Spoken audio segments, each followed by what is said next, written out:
for the actual like intro song. Go live.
Greetings, my friends. We're live. Here we are with Icewind Rime or Reason.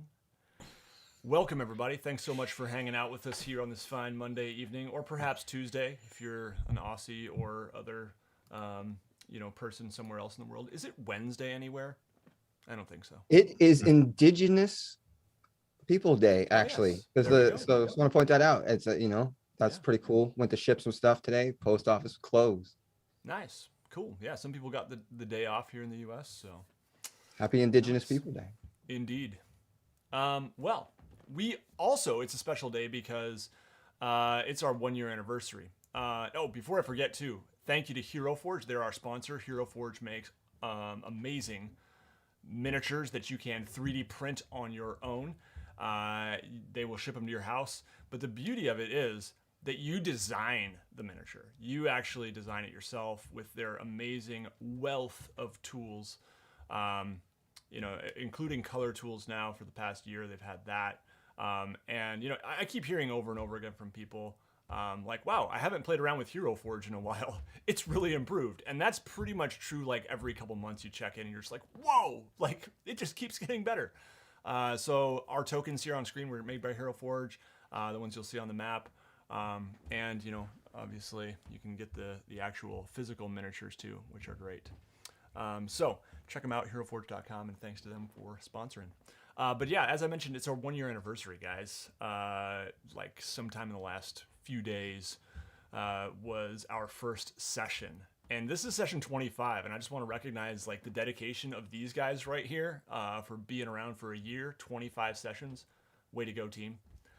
And I want to thank just saying, some of us weren't here for the full 25. I mean, oh yeah, I guess Michael's 1 year anniversary. My anniversary would be next fortnight, so I mean, it's fine. It's okay. You guys celebrate. I'll just sit over here and just listen. He's requiring a separate party now. No, so yeah, but you were here. You were around for session 0, which was late September sometime. So I want to recognize that, which is a patron exclusive. Session 0 buried somewhere on my Patreon page. If you want to see the humble beginnings, you can go check it out by becoming a patron for as little as $2 a month. But yeah, the 1 year anniversary, it's kind of a big deal for me. I know like a lot of people have played campaigns that have gone decades. But yeah, for me, like I have never had a campaign that reached session 25 in my life. Now, I've only been playing RPGs for 6 years, and I'm kind of a once a month campaign sort of person usually. So this is my first bi-weekly, fortnightly, there we go, campaign. And but yeah, to me it feels like a big deal. So thank you guys for being along for the ride. It's a big deal, man. Listen, and look at all the work you put into this and stuff, and the hours and hours of your own time you've spent. And so we're all pretty grateful too to be part of that. So man, awesome work. But now that we're past this point, can you stop dragging things out just to add length to your campaign? Yeah, I'll do that. Really just trying to, pump that ad revenue. Another ad. Perfect. We haven't even started the game yet. So, Ryan, what did you say? What was your ad? What was my ad? Yeah, you were mentioning it. What ad did you get on the video? Oh, I got a Billie Eilish ad when I popped on. So you've hit the pop culture. Yeah, I guess so. I think that says a lot more about you than about WASD20, but I don't know. They're tailored to you, Ryan. Let's see ads here. What are you talking about? You mean my ad was for like this thing called Nordic Track, which was like this bicycle thing that has like a personal trainer on it. And I was like, because during September when I was supposed to be prepping for PAX, I did the sit-ups for September or the push-ups for PAX, and I was on a bike for like I want to say like every single day while I was streaming, and now I've got nothing but like these freaking bike ads. I'm like, I don't even like bicycles. Well, if that's what it takes to get an ad, then I think YouTube's messed up because I've never been on Billie Eilish. Yeah. No, I don't know, Ryan. Now don't protest. I get that too. I think. Yeah, oh yeah. I'm hearing a lot of. I mean, the algorithms don't make mistakes. mistakes. Is fine. They're computers. I can't say that I've ever brought it up on YouTube. Right. Nah. I've never asked the robot in my home to play that one. I can't say her Nope. name, or else she'll wake up. Yeah. So anyway, I also want to thank the viewers for being here. I see several of you in the chat: Jake, Lance, McKinley. I want to thank Patrick, our faithful moderator, who's not quite here yet, but I'm sure will be. There's a bunch of other people. Who are some of the other frequent viewers? Do you guys remember? I feel bad. I'm gonna forget some people, but thank you to you, oh faithfuls.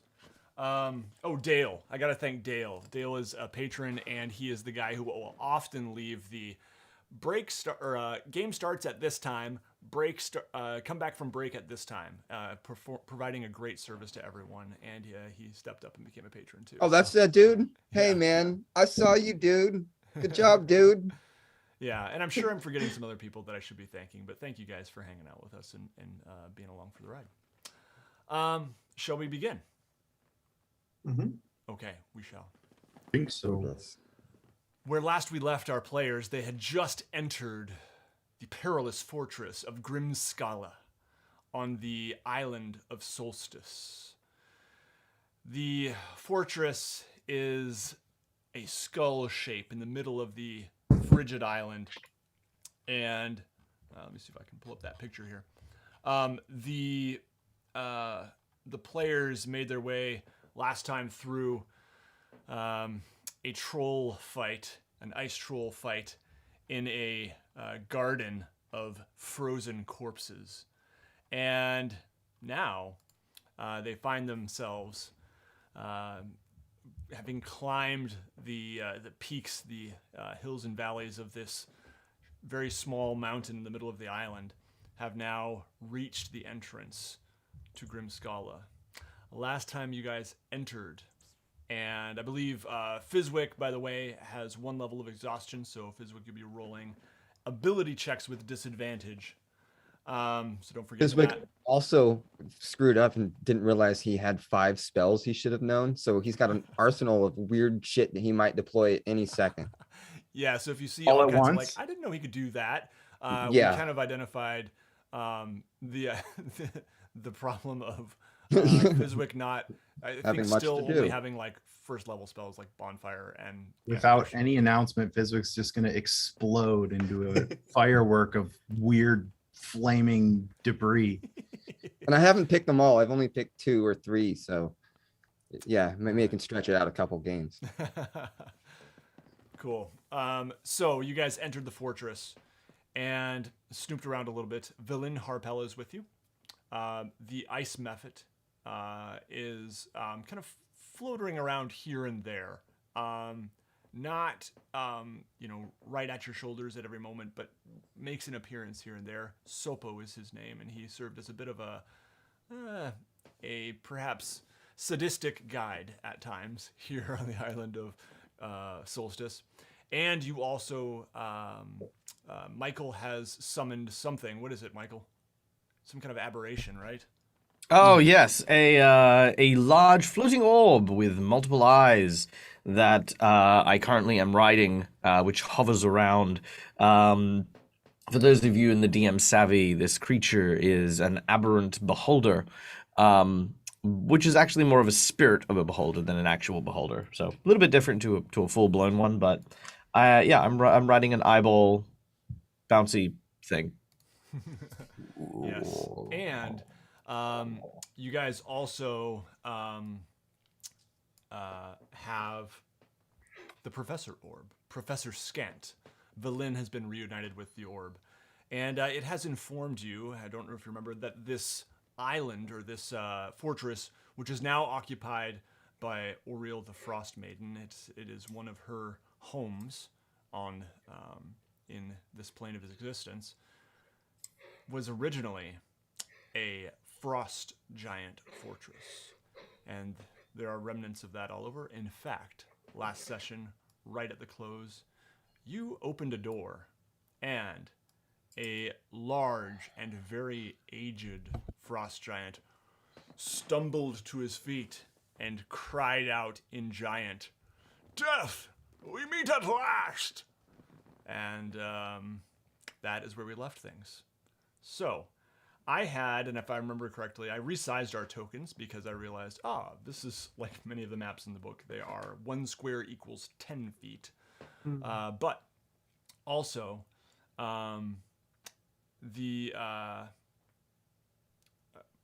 according to my recollection, I believe Nikos and Fizwick were in the front here, and one of them had opened the door. Is that correct? Yeah, I think I remember Nico's helping Fizwick because he was. Yeah, Fizwick tried to open the door but couldn't quite do it, and then he then did it. Yes. I do have a button. Can I push a button? Yes.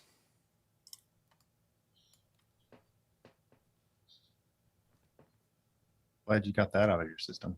Yeah, that was apparently the death we meet at last in Giant. Apparently, that's cool. Okay. I didn't hear it.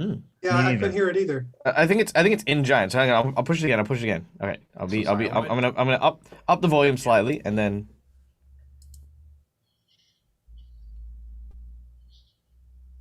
I can hear like very faintly, like that's about it. Yeah. I think it is supposed to be in Giant, so it's like Klestundar, Evos Navar, I think, or something like that. Yeah. All right. So the frost giant stands before you, kind of looking at you with milky eyes, and chest heaving from the effort of rising to his feet, gripping his axe. He just stands there in front of you. What would you guys like to do? Fizwick. Just push him I mean, over. this is a bad dude, right? Or are we gonna do that? We don't know thing. This is no, never mind. Are you gonna play coy with us? He might be bad, but he also seems like he's very frail and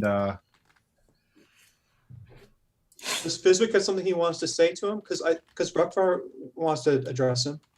he's like the knight at the end of the Holy Grail. Yeah, I mean, I would say go ahead, Gruckvar. Oh, okay. Gruckvar steps forward and says, us Wians be happy to put you to rest, grandfather. But first, where's the rest of your clan? He says in Giant, so probably only Nikos can understand this, I think. Is that correct? Yep. Okay. Well, I understand. Yeah. I see your mouth moving, but I, some years ago, lost my hearing. Can't quite make it out. I'll use telepathy to relay what Gruckvar said. In Giant. Okay. You are invaders here. I serve the Frost Maiden.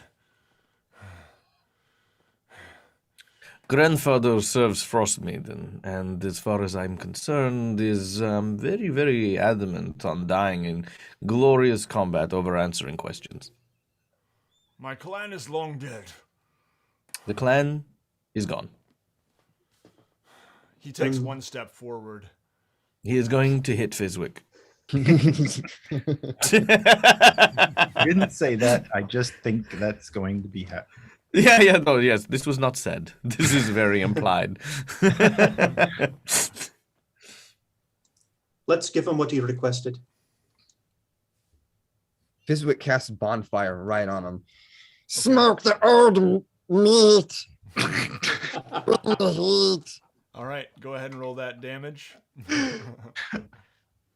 And let's all roll initiative. 9. 21.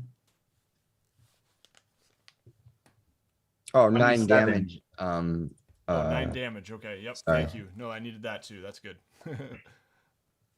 7 initiative. Okay. 14 initiative. All right. 27 for Clay. 27. Okay, so we'll be going Clay. Then, let's see. Gruckvar.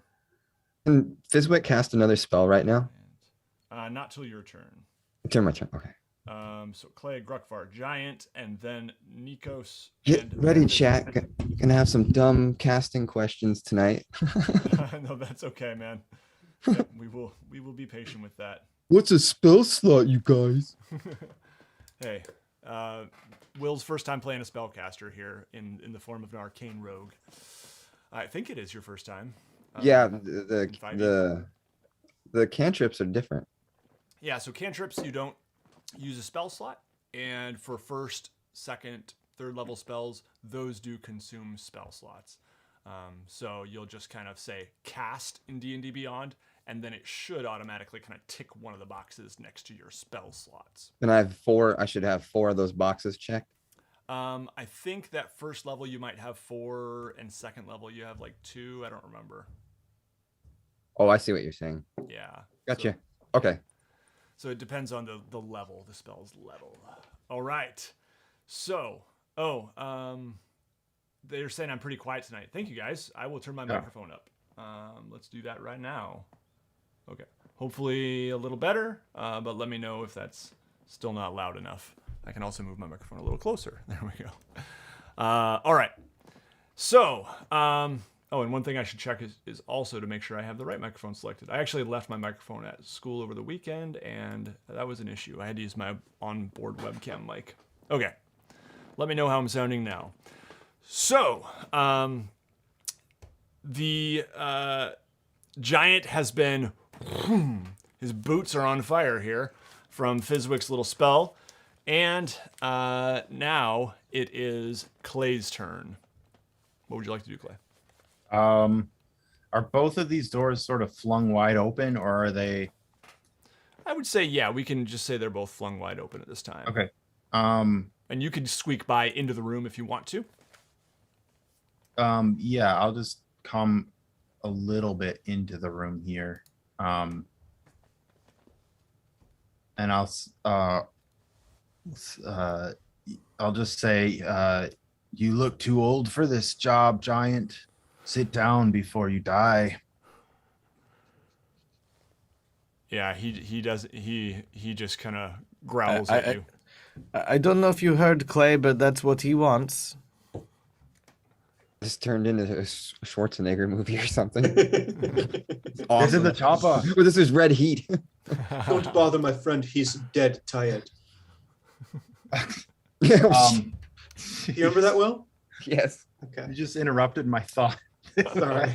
I'm sorry. I apologize. Nope, it was funny. Okay, and then I'll just pull out my axes and look menacingly at him. Okay. Can we take a moment to just appreciate and zoom in really close on how close the giant looks to Clay? Oh, wow. Like they could easily be related, like hands down. Like there's just this uncanny similarity. Oh Father, Daddy? Daddy, oh no! Clay, I am And he's even got the axe. Yeah. Venerable Elder, do you wander off into small alleyways to cry for a while?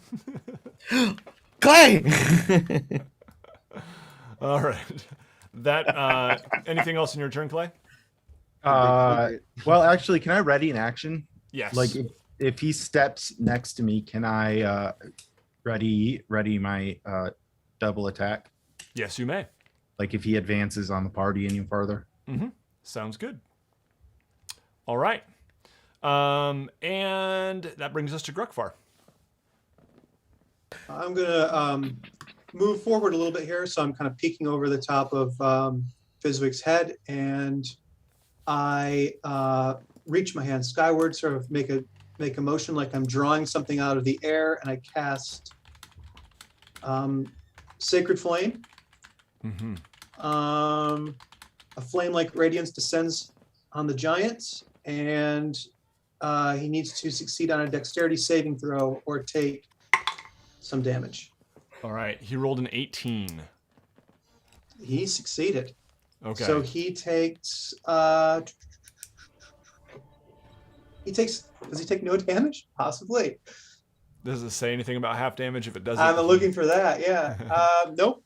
He just escapes it. The spire rains down, but it just like hits the ground next to him. Yeah, he kind of like falls against the wall to the north in this room, and the flame just kind of falls to his side, and he just roars all the louder. Pretty dexterous for an old feller. Gruffar looks ashamed. That brings us to the frost giant, and he is going to move up and advance on Clay. So Clay, I'll let you go ahead and make those attacks. Okay.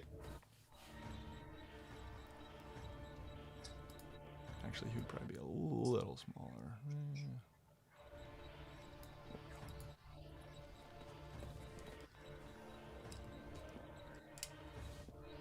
Sorry, 1 second. Yeah, no problem. While you're doing that, I will roll his attacks on you simultaneously. Okay, so for my first attack, I am going to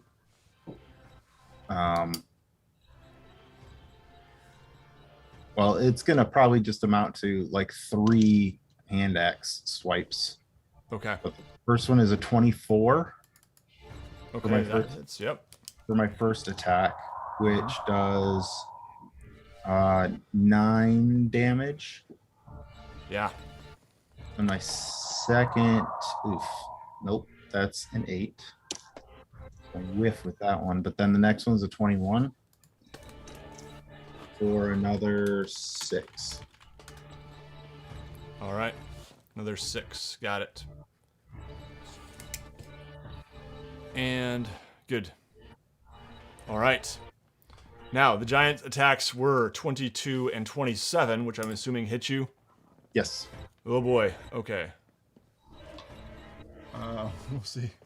Man, I don't have enough D12s sitting around. All right. 19 plus 11 is 30 plus 6, 36. I think. Yep, 36 plus 48 slashing damage as he just kind of pummels you As with in 2 like great 4 axes. times 10 plus 8. 4 times 10 plus 8, yes. Oh, I'm down. What? Okay. That is, Clay is unconscious. 2 great axe swings have sliced him across the torso, and he slides down against the wall here. All right. Happy anniversary. Oh shit, just got real. That, not dead, just unconscious, folks. All right. And that brings us to Nikos. It is your turn. Well. Shit. So, I'm gonna instruct. Wait. Think. Good. All right. I'm gonna go use Mr. Deedley, my beholder, and just instruct it to. I want to fly around behind it and up near where its head is, but I want to get off. Okay. I'd like to get down now. All right. As Mr. Deedley flies over to here, and then uses an I-beam. Nice. Pew! That is a dirty 20. That hits. That is 1d8 plus my spell level, so that's 4. So, yeah, 1d8. Oh, 1d8 plus 3 plus the spell level, so 1d8 plus 7, 8. That's 8 damage. Okay, 8 damage. Yeah, he kind of shrugs this off, but it hurts him. And Does he take an attack of opportunity on the orb? That's a good question. So it moves out of the way now? So it moved up through his threatened area to get Okay. behind him, And then out? Or and then no? used a ranged attack. Oh, yeah, no. then he does, yeah. Yeah.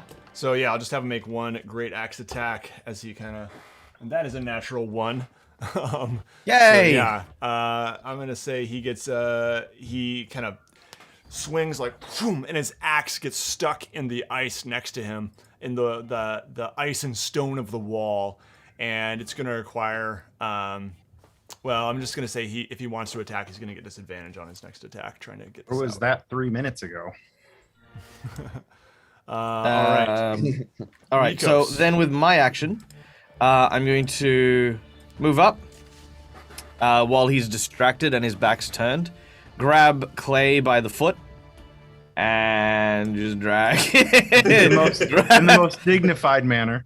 Oh yeah, 1 foot. I don't even grab you by both feet. I just grab you by a foot like you're a sack of potatoes and just drag you across the ice over here. Ooh, actually no, Nikos wouldn't do that. That's not physical. That's not Nikos. I'm going to use a cantrip, and I'm going to shape snow, and I'm going to create like a little water slide and then slide him down over I here. love it. Yeah, and there's just so little friction on the floors of this fortress that it doesn't take much just to kind of send Clay skidding across the floor a little bit. All right. All right. Oh, and then instead of moving, I will use my next action to maybe close the door, and I'd say, all right, this might have been a bad idea. Venerable Elder apparently has the ability to rip Clay apart like a piñata. All right, so one of the doors I will let you close. The other one is still open. Yeah. Yeah. I'll just close the one. That's fine. Okay. Awesome. All right, and that brings us to Fizwick. Fizwick is going to sneak inside, or he's going to move inside. Mm-hmm. He's going to cast Charm Person Okay. on the guy. Yeah. You've jumped out. It must make a Wisdom saving throw and does so with advantage if you or your companions are fighting it. A 12 on the Wisdom saving throw. Okay. So here we go. How wise is the? Oh gosh, he rolled a 19. Son of. And I don't think his modifier is that low. He's +0. So yeah, 19 he rolled. I'm rolling really high tonight, guys. Hot dice. All right. As a bonus action, Fizwick is going to dart back outside behind Grukvar. Yeah. Okay. And actually, it doesn't even take a bonus action. You can actually just use your movement, and you could hide as a bonus action if you want to, just to get the stealth advantage on your next. Could he hide by closing the other door? He comes around the corner so fast that you can see him grab onto Grukvar's shield and literally just swing around back like You hide under his shield on his back like a turtle. he's basically cowering at this point. Yes. All right. Back And this guy then heavy. Charm Person, I was just looking. Wisdom saving throw. I'm just curious for future reference. Okay, so yeah, so it will regard you as a friendly acquaintance. I think it like basically improves its attitude towards you. Would have been awesome. Yep. Okay. All right. That brings us to back in the order to Clay. Clay, give me a death saving throw. No.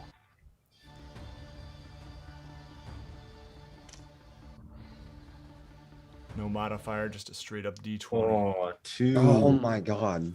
All right, that is one failure.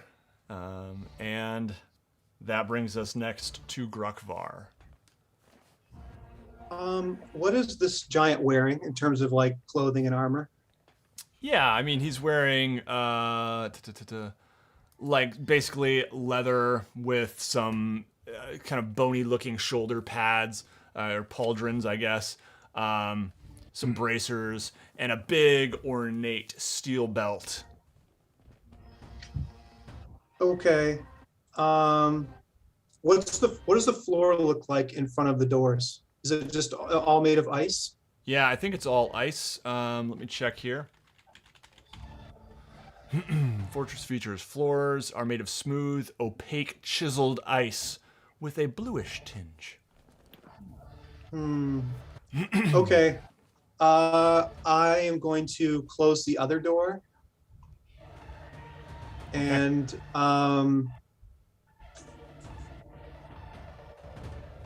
head over to Clay and try and stabilize him. Okay. So would I do that with a medicine check? Yep, you make a medicine check. Okay. All right. Rolled a 20. Woo!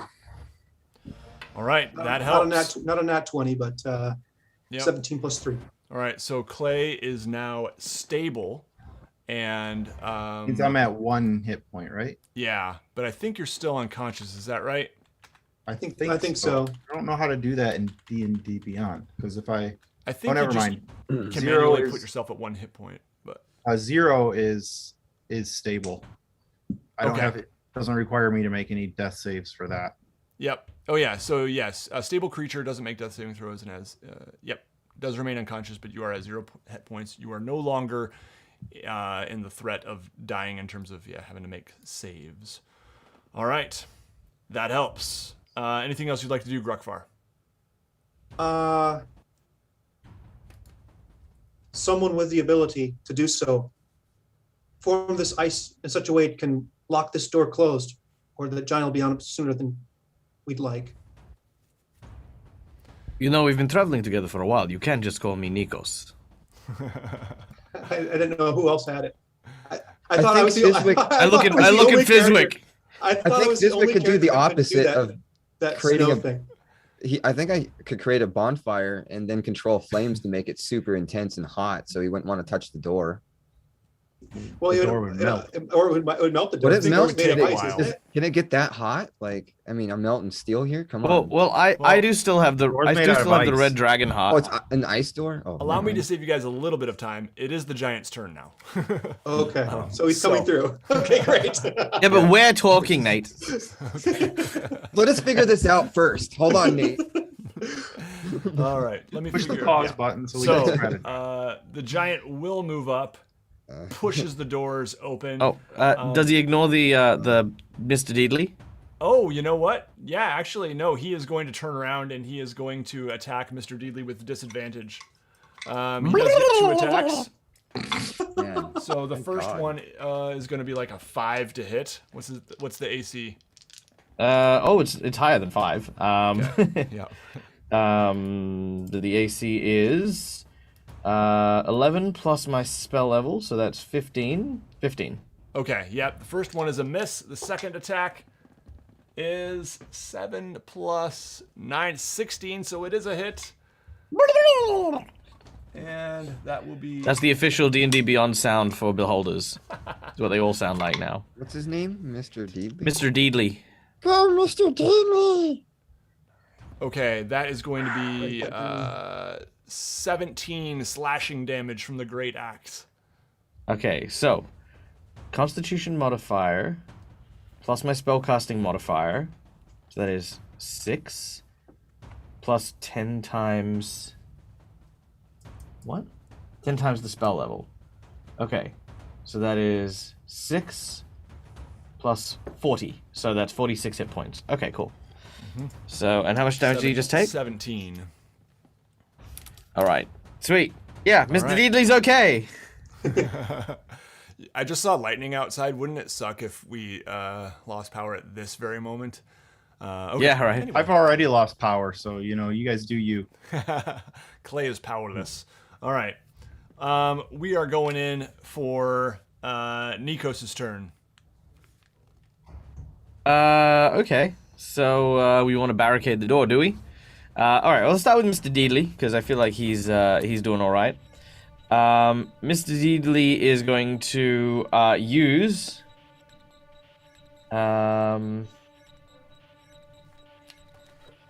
It's a number of attacks equal to half the spell level, so that's 2 attacks. So I'm going to use 2 eye beams on this one as a full action, which will provoke, obviously. All right. He will make an attack with his great axe. That is a natural 20. Oh boy. Oh no, Mr. Deedley! I need to get. Okay, I'm pulling this die. We're just gonna have. Are those mine? These are Burn yours. them and These throw are them the Dark Side away. Workshop. Where's my hot pink one? I want my. Oh, there it is. Okay. Yeah, that's what we'll do. We'll burn one of them on camera tonight. If he rolls another 20, just burn it. I'm sending him more. All right. So that's gonna be 16 plus 13 is 29, and then I roll one more. 39. I think Mr. Yeah, he's Deedley's gone. dead. Yeah. Yeah, he's gone. Yeah, okay. Does he get the attack off, or does it hit before he does? You know what? What was it? A ranged attack? It's a ranged attack. Yeah, It's an eye beam. Yeah, unfortunately, Wait, he Mr. went Deedley out. dies before he can get off the attack. What did it look like though? He went out That's- heroically. Come on. Yeah, come that's on. what I want to know. Tell me. Like- Nicholas. Oh, okay. So Heroically. Mr. Deedley, this hovering ball of multiple eye stalks, sort of starts bobbing left and right as he prepares, but in a brief moment of misguided enthusiasm, he closes all of his eyes to prepare to open and go and launch his beams. But in that moment where he closes his eyes, the last thing he sees is the giant waiting for that moment. Although his eyes are clouded, although his hearing is barely gone, there's an instinctual gut feeling from this warrior frost giant that knows the precise moment, that exact timing, and Mr. Deedley's eyes close and never open again. Wow. Poetic. He came and went so fast. I'm going to miss this guy. And it is Like time bumper for me. I'm learning that I need to grab more D12s here. If I crit again, F that's 2 times. in chat for Mr. Deedley. Hey, if you want to crit, you get Dark Sea Workshop dice. You roll crit. All right. So Nikos looks and basically says, "I'm not going to use ice to try and stop a frost giant. That's just no, not happening." What I will do is I will tell everyone to move away from the door. And what I would like to do is I would like to drop some. Oh, was he wearing shoes? Yeah, he's wearing like thin leather boots. What would the? No, that's not gonna help. I mean, tiny caltrops. Would they do anything? Maybe. You know what? I'm gonna use bear traps in the same capacity as my. I'm gonna use a bear trap. I'm just gonna use an action to, like pull out one of my 5 bear traps. I'm so glad that we fought those yetis. Okay. And then I'm going to just put one here, and I'm going to, if I can, is Gruckvar where he is on the map? We'll say yes. Okay. Everyone is where they are on the map. Okay, so I'm gonna move Clay, dragging him again over to here as I move, as I haven't put him down really. Oh no, well, we lost Ryan. Oh no, Ryan. Everybody, he just did. Oh, and something happened. Everyone. Yeah, you Yeah, can just I see got my it. dome. Tell you what I'm What's gonna do, going guys. on? Connection All right. problems, he says. Oh, On my I'll tell you way. right now. I'll tell you right now. Because I remember I was gonna stay up tonight. You guys, if you are on the northern hemisphere from New York to Washington State, Nate, you might see it. You might see the aurora borealis because there's a huge solar flare that either hit us or is about to hit us. Ooh. And from where I live in Washington, you can see it, and when that happens, so there you go. That's awesome. Electronic well, stuff. Hopefully, like it doesn't. Oh no, I got you. thank you. I was Last- trying to join from my phone, but I realized I deleted the Zoom app. Nope, all good. Yep. There we go. So we at least now have Picture. Yeah. Okay, perfect. We just see Mike. And now everyone knows my full name. Oh no. That's fine. I don't care. So I announce it. Oh yeah, so as my standard action, I am going to set my bear trap, and as a movement action, I'm going to drag Clay back to that line here. So I'm ideally leaving the bear trap, let's just say, here is where the bear trap currently is. okay. Yeah, actually, we can put a token there. How about this spider kind of? Oh, that's a looks good around one. like- I like that one. Okay. Sweet. Yeah. So that's my bear trap. Yeah, I'm just gonna hope that he does a thing. But yep. But yeah, then oop. Can I kill Mr. Deedley? I don't think I can remove him. They bye. Now, I think you guys had to push the door open, right, to get in? Yeah, we had to Yeah. push. Okay, so he's going to be pulling. All right. Sounds good. I did consider that before I set the trap. Smart. Yeah, nothing more disheartening than him just And then just blasting through the knocking it to door one and side. pushing the trap away. All right. So, and yeah, it's storming real hard here. So, you know, if I lose connection too, hey, like maybe we'll play again a different time, but we will. But anyway, hopefully we can hang on to some internet and power here. Very good. That brings us to Fizwick's turn. You have seen the trap laid in front of the door. Fizwick, what would you like to do? Fizwick's going to go over to the trap and he's going to dump a whole bunch of oil all over it from one of his flasks he's got. Okay. And then that's I can't. Yeah. And then he's just gonna bounce back and hide back here. All right. Yeah, Ryan says the storm knocked his internet out for reals. So he is out for now. We might, you know, given the potential peril in this session, we might be ending a little bit early, but we'll see how things go here. If we get to a point where, yeah. It might get down to Michael and Will. given the I mean, weather outside my alternative. window, yeah. Alternatively, we could level up. Just saying. Oops. Whoa. Ryan, I think you need to turn off your, or maybe that was Michael. Turn off the. Yeah, no, that's me. I'm getting rid of him. What I missed? Today is fun. There we go. Sweet. All right. Done. Hey, Ryan made it back. We were just saying, like, Good, depending on how good. things go, we might end it a little early tonight if things get too perilous. I don't want Ryan to miss a character death. It Especially might his. also. Yeah, I would hate to miss that. Yeah. So Oh well, while he's here, quick. everyone attacks Ryan. No. We'll just be flexible with the understanding that someone might drop out again very soon. It could be Ryan. The or it could storm be me. has a tendency in my neighborhood to mess around with the internet connection, so Yeah. Cool. he's out again. All right. Well, what you missed, Ryan, is that Nikos just placed a bear trap in front of the door, and you can see it there. And Fizwick covered it in oil. And Fizwick, did you finish your turn? Yeah, I can't do anything else, can I? I don't think so. That And then wait, was your action. action. Yeah. Right. Okay. Unless yeah, you have cool. something as a bonus action. I don't think bonfire is a just- bonus action though. Just hiding. No. Yeah. Nice. I'm All like cowering behind like kind of clay a little bit, like a feral cat a little bit. Yeah. And there actually is a little bit of like mist that More occasionally, protective, like though, over his messed up ass.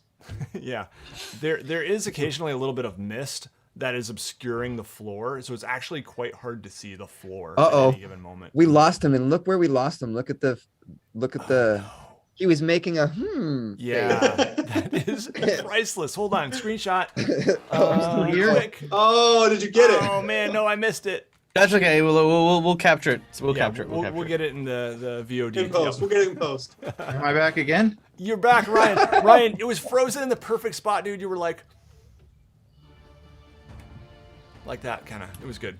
Anyway, we're gonna screen cap that later. But anyway, looks like his internet is very choppy. So the next turn goes to Clay. Ryan, can you hear me? Nice. Now this is happy Ryan. You guys look, he's suave, Ryan, Okay. can you hear confident. me? That's confident Ryan right there. Ryan's character is still unconscious, so I don't think he can do anything. Oh, there you are, Ryan. Yeah, you don't have any actions that allow you to do anything while you're unconscious, do you? I will hold my action for There my you go. turn. There you go. All right, sounds good. We're gonna move on to Grukvar.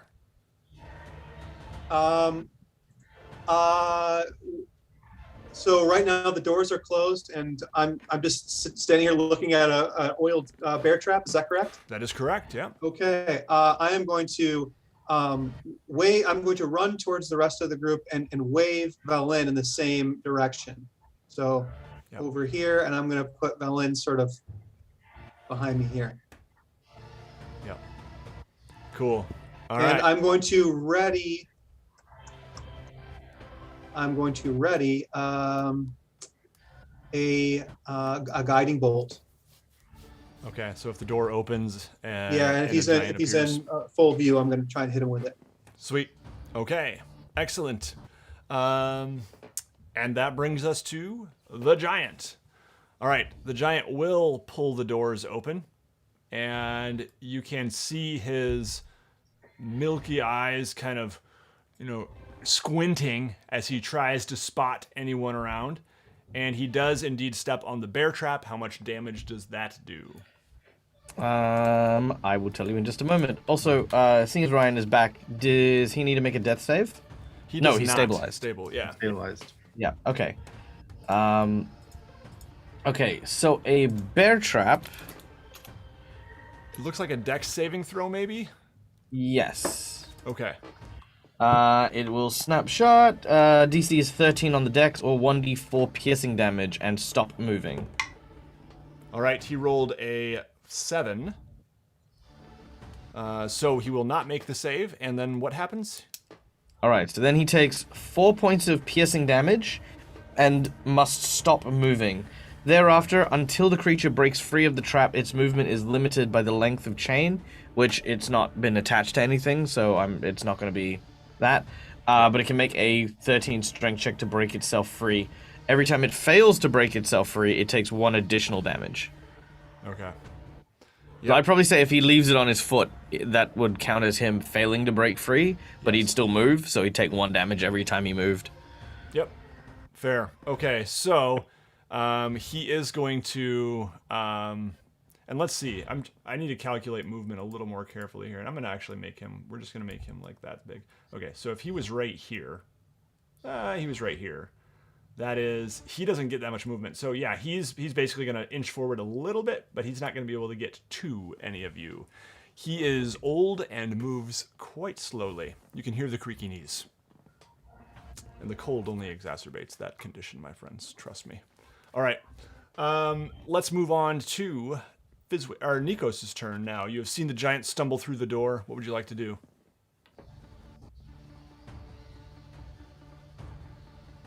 Okay, Nikos. This giant is bad news. So I'm going to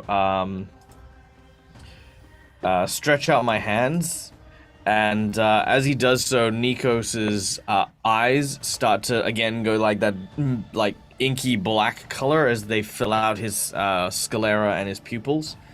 And as he does, you can see this tiny little tuft of darkness just like almost like a light being trying to be sparked, and then a 20-foot radius sphere of darkness is going to appear behind the giant and engulf it. All right. So I'm going to aim like kind of for that wall if I can. So it'll cover 10, 20. So it'll end pretty much just in front of Nikos. Yep. And this is the Hungers of Hadar. It's a sphere of bitter cold and black. Now, I don't imagine the cold's going to do anything. So I'm going to use my last remaining sorcery point, and I'm going to convert that damage to fire damage. Mm-hmm. But I'm going to leave the acid damage as acid damage. The void is filled with a cacophony of slurping noises and whispers and can be heard up to 30 foot away. No magical light or otherwise can escape this area, and those within are treated as blinded, though I imagine he's blinded anyway. Alright. And he needs to make me a... So it's difficult terrain, in addition. I'm trying to get the circle, and Owlbear Rodeo's tool is totally confusing me. Yeah, so at the start of his turn, he'll take fire damage, and if he ends his turn there, he must make a dex saving throw or take acid damage. Okay. Yeah, so he doesn't take any right now, but at the start of his turn? Yeah, start of his turn he'll take fire, and then end of the turn he'll take, if he's still in it, he'll take oh, it's a 20 foot by the way, if that's...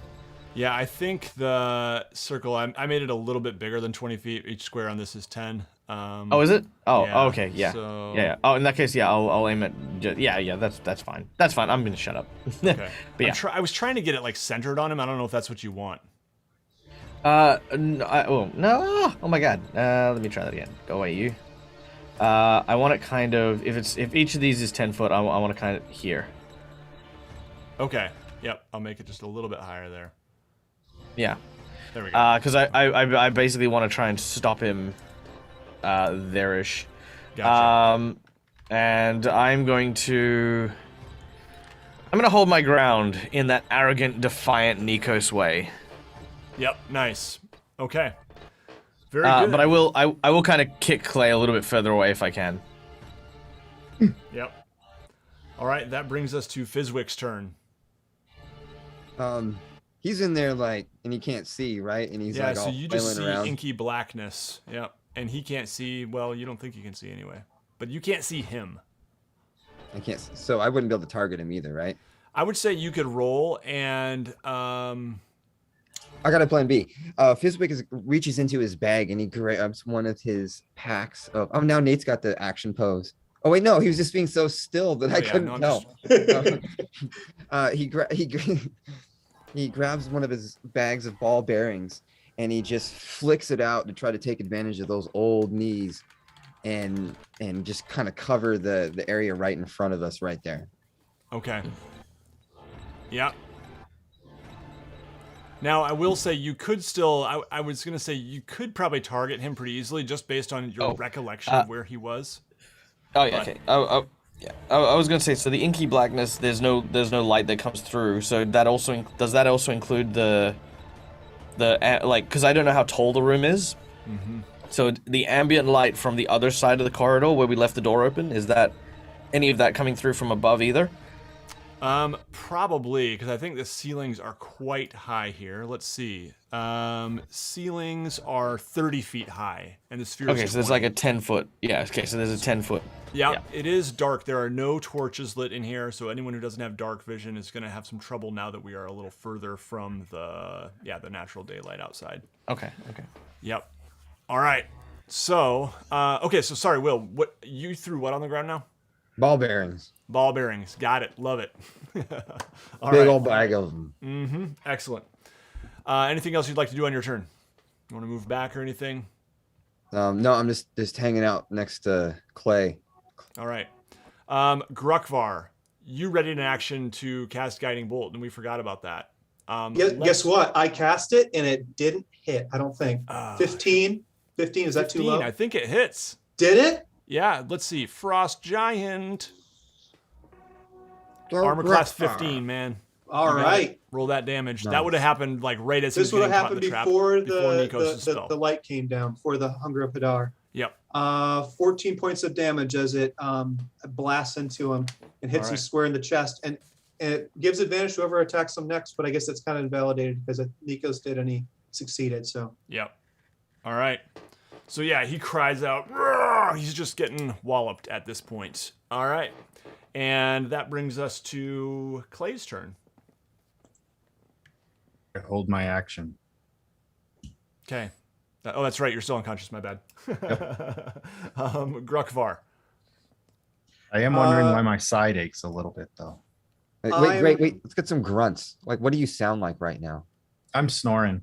Oh, I'm dreaming of Sawing logs happily. Sorry, the Alex. ocean and I thought that Will wanted to hear what they beautiful call blue it in women. video games an effort. You know, when they record voice actors for video games, they get like their dialogue, but they also record things like efforts in case like another Mhm. character bumps into them and they go, oh, Yeah, that's what I was. Alex is on it. okay. Well, Michael's dropped, so we have some weirdness. Solar flare. I told y'all. Is that He's what in this is? 'Cause Australia. unless there's a Google it. severe You can- storm there's- over there. I'm looking it up. It's a big one. Not big enough it's gonna knock us out, but they were like, it's a big one. Grukvar grabs Clay by the shoulders and drags him around the corner into this room over here. I'm going to try something just for the sake of our viewers here. Hey, there we go. Look at that. We'll just put Nate right there for now. And then That's This cool. is my campaign diary thing that I use here. I'm gonna cover up the chat there. So totally works. There we go. That'll work for now. Let's kill the chat here. Okay, there we go. Works for now. Anything dumb until in this Michael chat, comes man. back. So, yeah, that's funny. Should I just put my address Side right back note, here? Patrons get access. Patrons at the $5 a month level or higher get access to campaign diaries, where I reflect on the campaign and how the games are going. The next one should be interesting. Would it be worth taking an early break? Let's keep things going until we get to Nikos' turn. Maybe then that might be appropriate. Yep. So Grukvar, what would you like to do on your turn? I use my movement to drag Clay's body around the corner and then head back.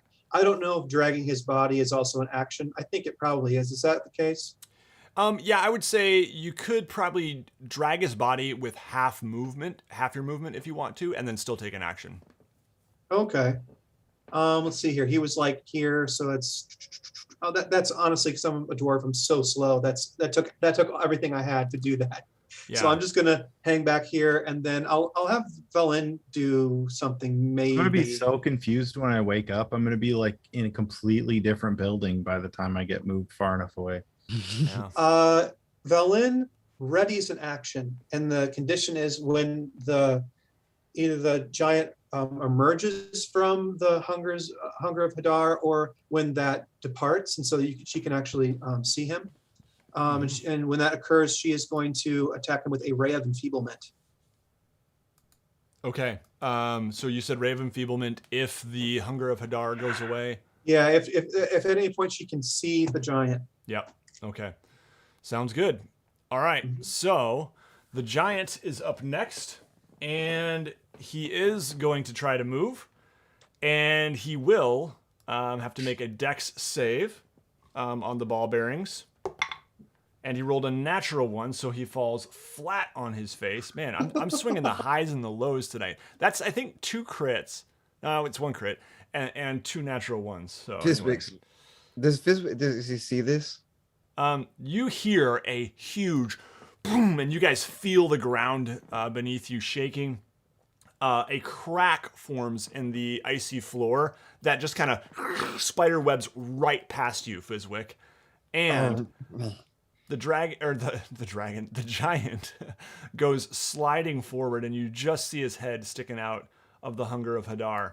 Now, he is going to take some damage. I'm just going to make a note of the fire. That trigger Valen's action?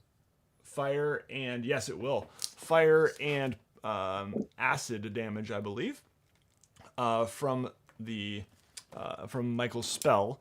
So I'll make a note of that, and he can tell us what he rolls for that later. But you have Valen's stats. I can send those to you.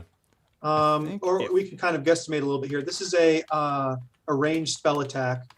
So I'm going to have her just roll a d20. Yep. So go ahead and roll that d20. She has a +6 to hit. 9. And that's a 15. That's what she needed. And it is what? No. Hold on. I rolled a 3. And I added the 6 to it. Shoot. Okay. All right. All right. So unfortunately, the spell will miss. What does that look like?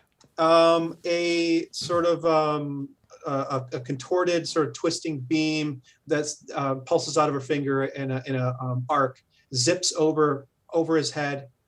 She kind of messed up because she assumed he was going to be up higher than he was when he came out of the Hunger of Hadar sphere. So it amounted to nothing.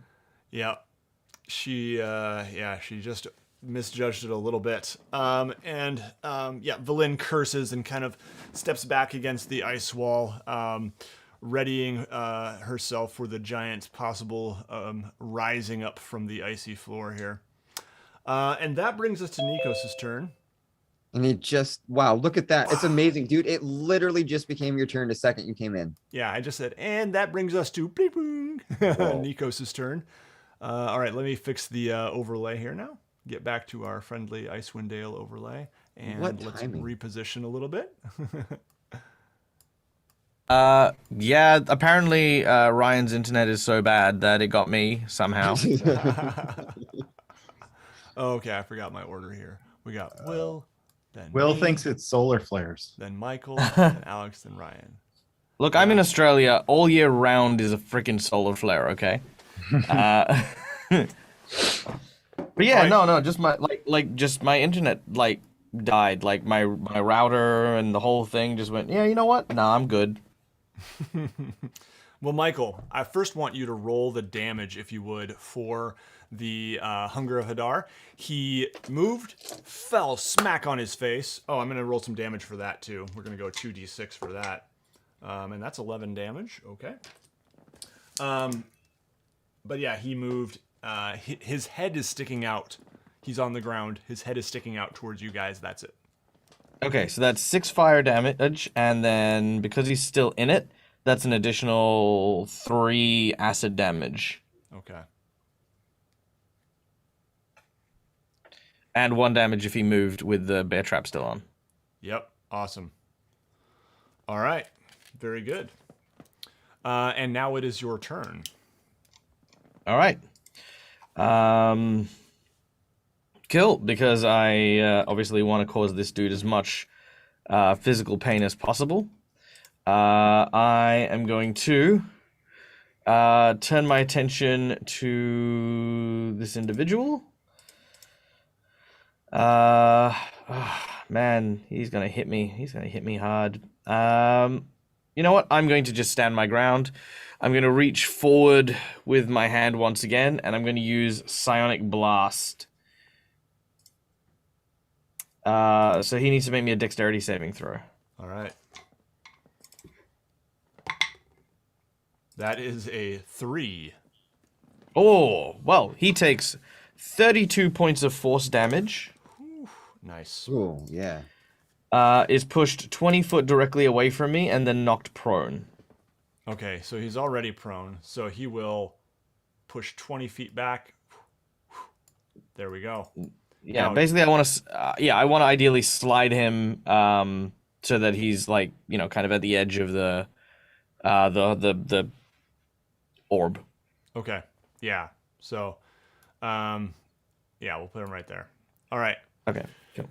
All right. Then I'm gonna use my. You know what? I'm not gonna move. I'm gonna again, very defiant Nikos moment. I'm gonna just chill here, and sort of have Nikos like sort of strain his neck, almost like he's like about to like do calisthenics. You know, he just sort of like. All right. Very good. That brings us to Clay. Or sorry, no, Fizwick, then Clay. Fizwick says,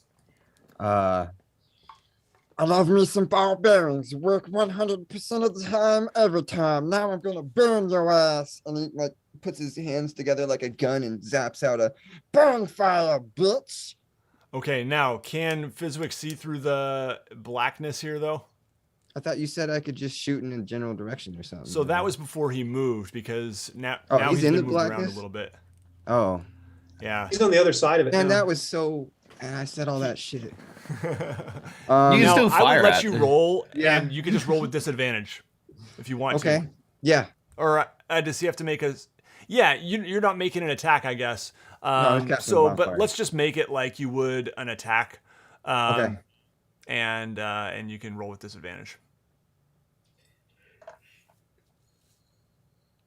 Oh wait. So do I roll damage? No, so not Disadvantage. yet. Just roll a d20 and add like your normal attack bonus if you have that, or spell attack bonus if you have that handy. Or we could just say like a +5.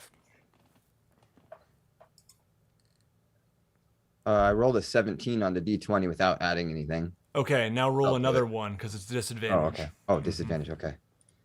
That will hit. 19. All right. So, yes, he takes some bonfire damage. You just kind of guessing his position. You've, seen Nikos use this spell before, perhaps, and can guess how far it pushes him. And now this bonfire lights under him, and you can roll your damage. 11. Does it get any extra for the oil on the trap? Oh, Or- yeah. Let's go ahead and roll. Give me an extra d6 on that. Okay, so 11 from the bonfire and then from the oil too. Okay, sweet. Cool. Okay, yeah, he's crying out in pain, and he goes, and you hear Nikos in giant, I am ready! And that brings us to Clay, who's still unconscious, so Grukvar. Grukvar looks down the hallway and sees just a blackened void out about 25 feet, and hears sort of crackling of flames. So he walks forward a little bit here and just sort of leans up against the side of the icy wall and waits to see if anything ever pops out of there. And readies another action. And if the giant comes through, it's going to be another. You know what? Let's do something a little different this time. He gets his crossbow ready and trains it at the void. Nice, I like it. All right, switching things up. Mm-hmm. That brings us to the giant, and you guys don't hear anything. And that brings us to Nikos.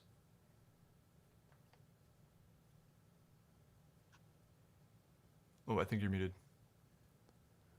Okay, not hearing anything. I'm going to I'm gonna like listen extra hard. Maybe reach out with my telepathy and be like, "Are you dead yet?" Yeah, you don't hear anything and you don't sense anything. All right, I'll close the. I'll turn off the darkness. Mm-hmm. And yeah, the giant is laying there dead in a heap, still slightly burning. You can smell, burning giant flesh, and a little bit of that kind of gross fur that he had on his the edges of his leather armor. And we are now out of combat. Wow. Fizwick runs around over to the side to Clay, see what's going on over here. Mm-hmm.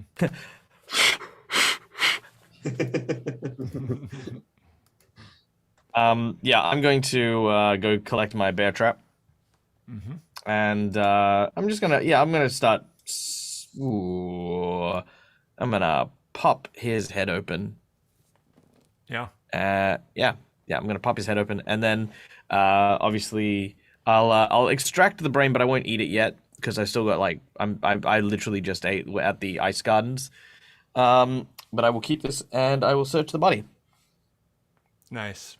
Yeah, you have a very large brain in your possession. On his body, you don't find much of use at all. He's got a giant great axe, giant sized. His armor is in poor condition. He has really no, coin purse or anything like that. Mm-hmm. Probably the most valuable thing is his ornately carved, giant belt thing. But it's I would say by civilized standards, pretty roughly worked metal. Fizwick. Okay. Oh, sorry. Oh no! I'm not gonna do anything with it. Fizwick's grabbing that great axe and he's just slowly tugging it. Nikos was like, because I thought he went after Clay, and he's just suddenly just there with his hands on the freaking axe. He's just little and goblin. He just kind of lays it next to Clay, thinking that maybe when he wakes up, I don't know, maybe he could use that as a two-hander. Maybe the weapon that almost ended his life might become his next cool weapon or something, maybe. So he just kind of sets it next to him and kind of just sits there and waits for him to wake up. Mm-hmm. Grukvar checks in with everybody and says, anyone need a rest? Nikos looks at his 6 damage. Yes, I do. It's very dire. Why are you laughing? I have been wounded. Grugfar can't sense if that's sarcasm or not. It is not. I must remain uninjured. Okay. If Fizwick had a Belen, rest though, he would lose his disadvantage, or I'm messed up, right? Like I'm tired or something. Or... you have a level of exhaustion. Um, Belen makes a suggestion and says that she has a spell that she thinks could help here, and suggests that we head back to that one room that was like sort of like an empty storehouse type of room, and she can cast Leomund's tiny hut, and we could rest in there for 8 hours and be safe from any sort of intruders. I think this might be a good idea, but before we do so, I would like to check this door. Mostly because with us being in enemy territory, the last thing we need to do is set up a hut so that when we emerge, we leave ourselves open for ambush. Okay. Yeah. So Nikos is checking that door, and let's see here.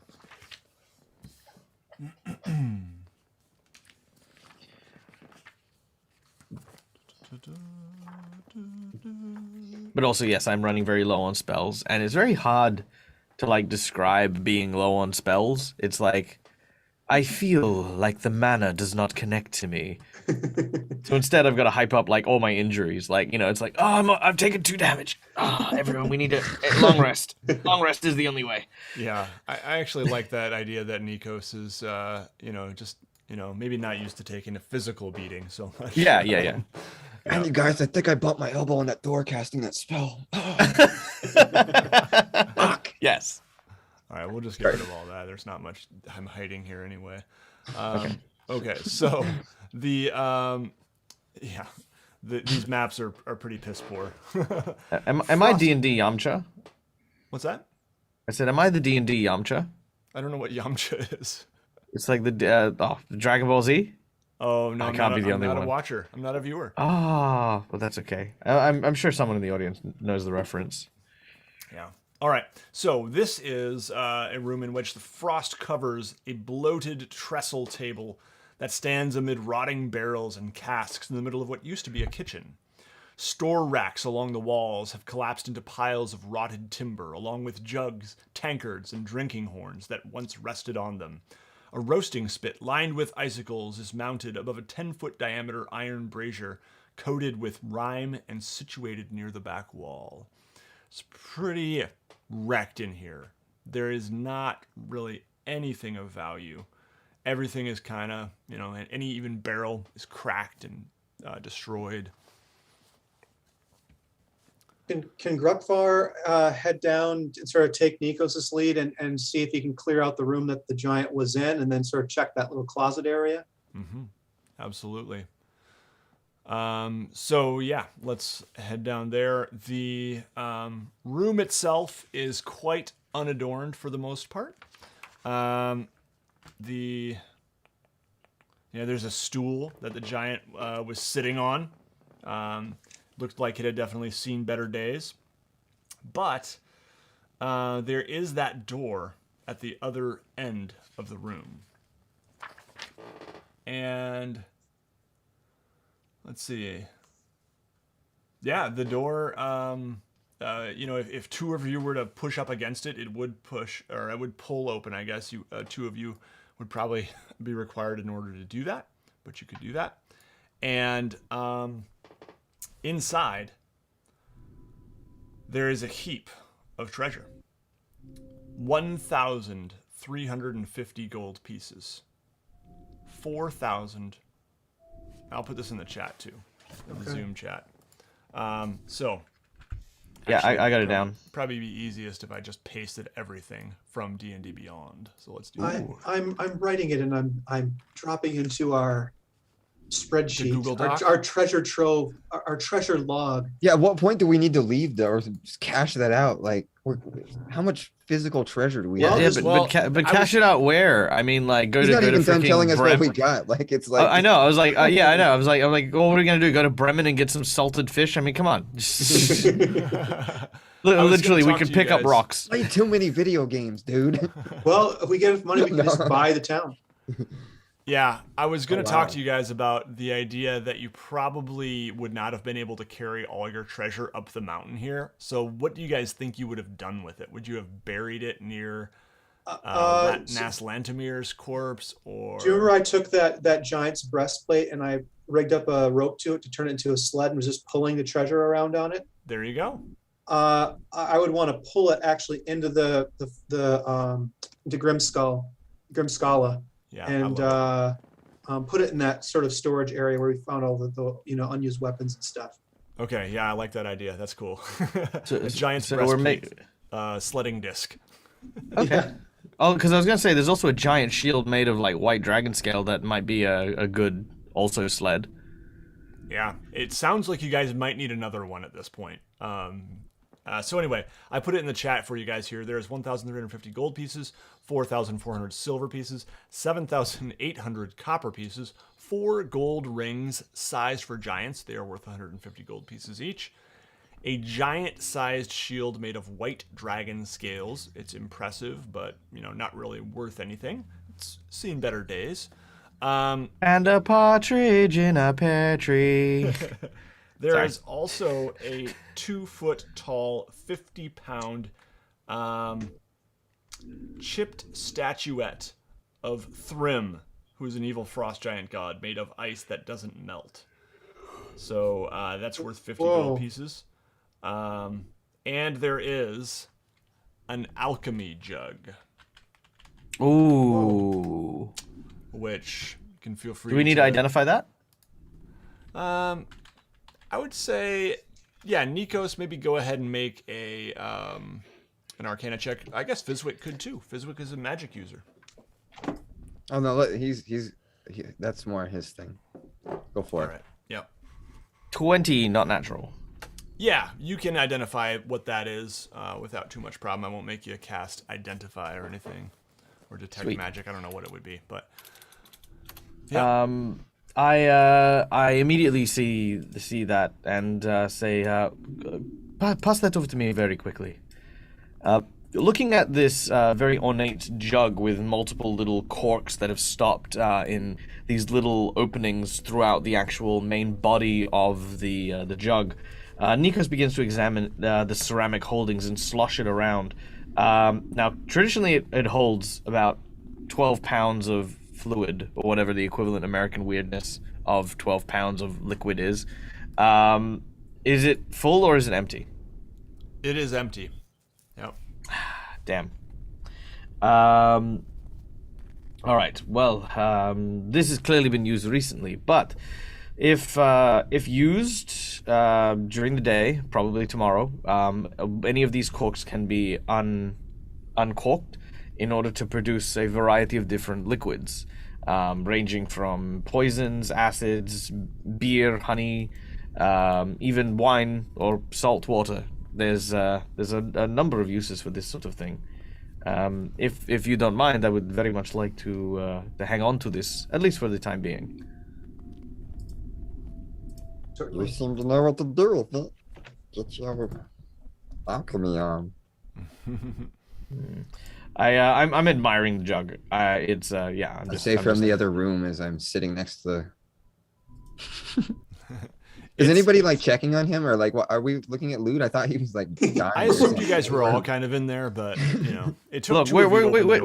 we're take. He's with Velin. He's okay. He's fine. All right. All right. So yeah, this is a pretty nice looking jug. It's got like runes in giant kind of carved around it, and it's cool. kind of whitish and blue. Yeah. All right. It can produce up to 2 gallons of mayonnaise. I know. I saw Yeah. that. Oh yeah, like amazing. this is the kind of stuff you could do with this. Is incredible. I love this. This is like the rarest useless item. It's like, behold, 1 gallon of honey. In Icewind Dale, when food is short, like I mean, this could be actually really valuable.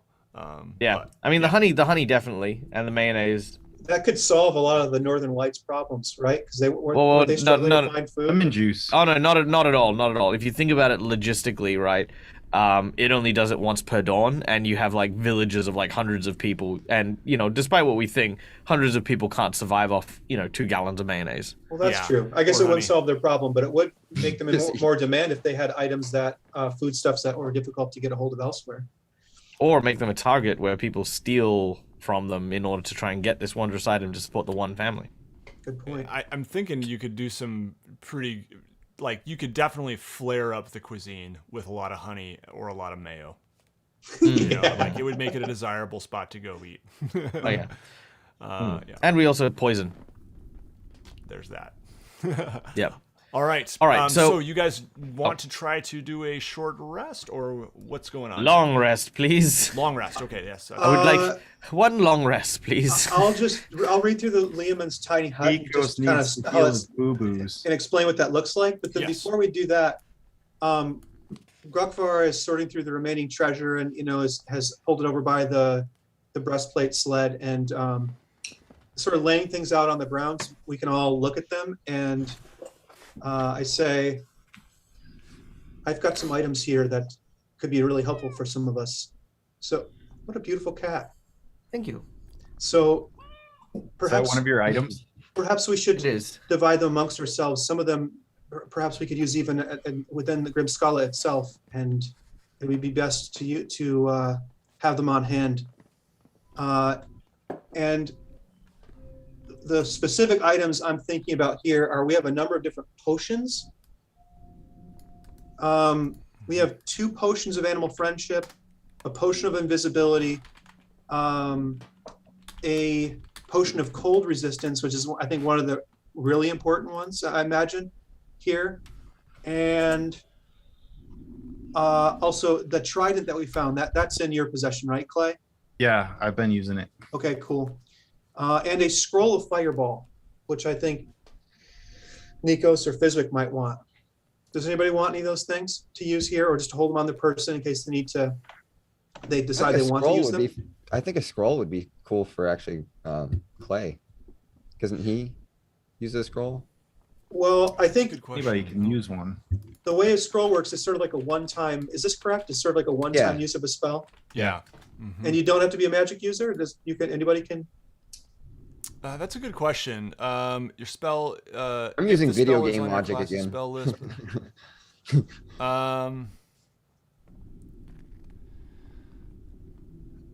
Yeah, I'm gonna have to look into that. If anyone in the chat knows, let us know. Can a non-magic user use a spell scroll in 5e?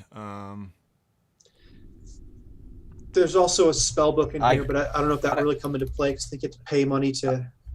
I could tell you in Pathfinder, you had to be able to cast that type of spell without a check, or to use it without a check. Otherwise, you would need to make a check. Yeah, we'll look into it, but let's, yeah. I mean, you guys bring it with you. And let's go ahead and get the rest going, and we'll take a break, and maybe we can look during the break. Okay.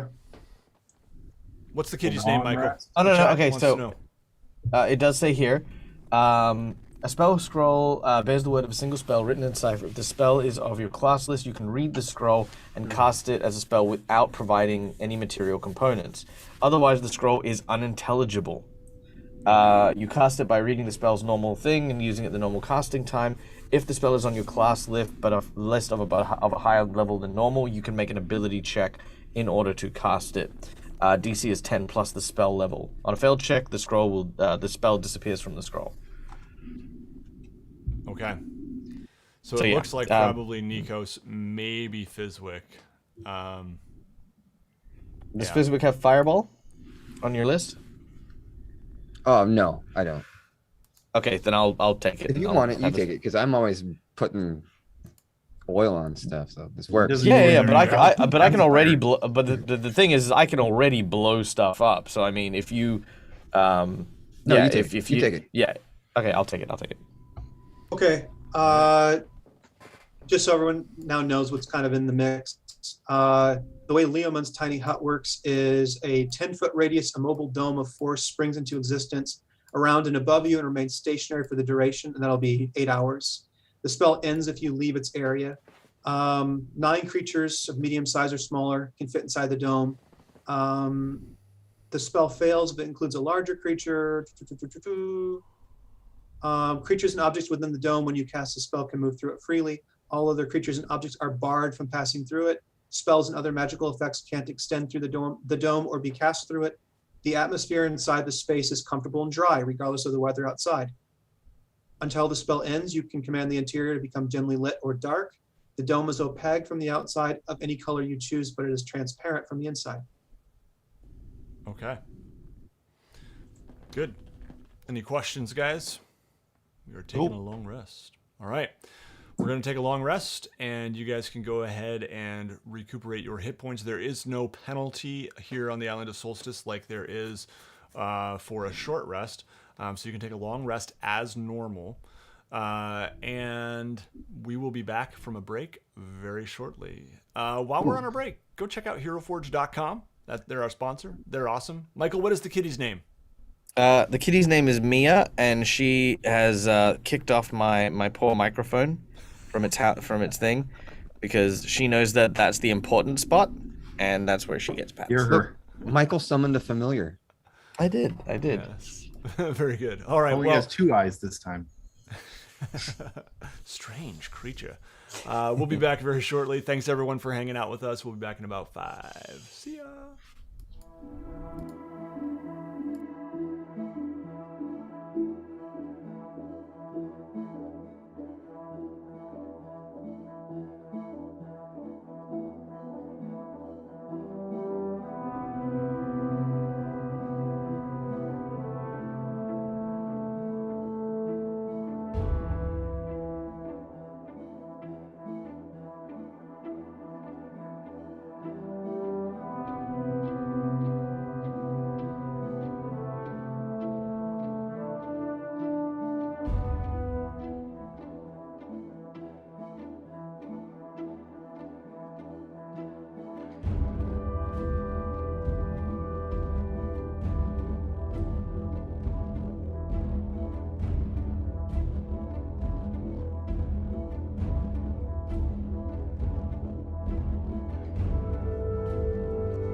Will, you Okay. can also you can cast a spell as long as your familiar is within 100 feet of you, and it can deliver your spell wherever you want it to go. Whoa. So you could like I didn't know cast about that. bonfire onto your familiar, and it could take it somewhere And cast it for me, kind and of like cast it for you. that's badass. We're back, Okay. everybody, and we're talking about Find Familiar. In case you're wondering, I thought, you know what? I'm going to push us live mid-conversation because the viewers can hear this too. Yeah. It was really interesting, and I brought up the idea that instead of summoning like an actual familiar, that Fizwick summoned like just a goblin, like another goblin, in like a costume, and he's kind of like been held hostage because Fizwick hasn't figured out that he's not an animal, and the goblin doesn't want to die, so he just stays in this animal costume, and like Grokvar, Nikos, and Clay have all like caught in on this whole thing, but just have never broken it to Fizwick. So then Fizwick gets to play two goblins. One's like pretending to be this monkey or a badger or something. You can summon a familiar, can't you?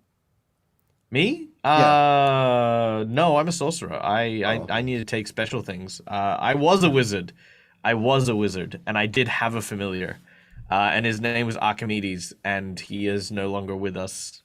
Because you ate his brain. No. I like the idea of a halfling who is Fizwick's pet raccoon or something, you know? Yeah.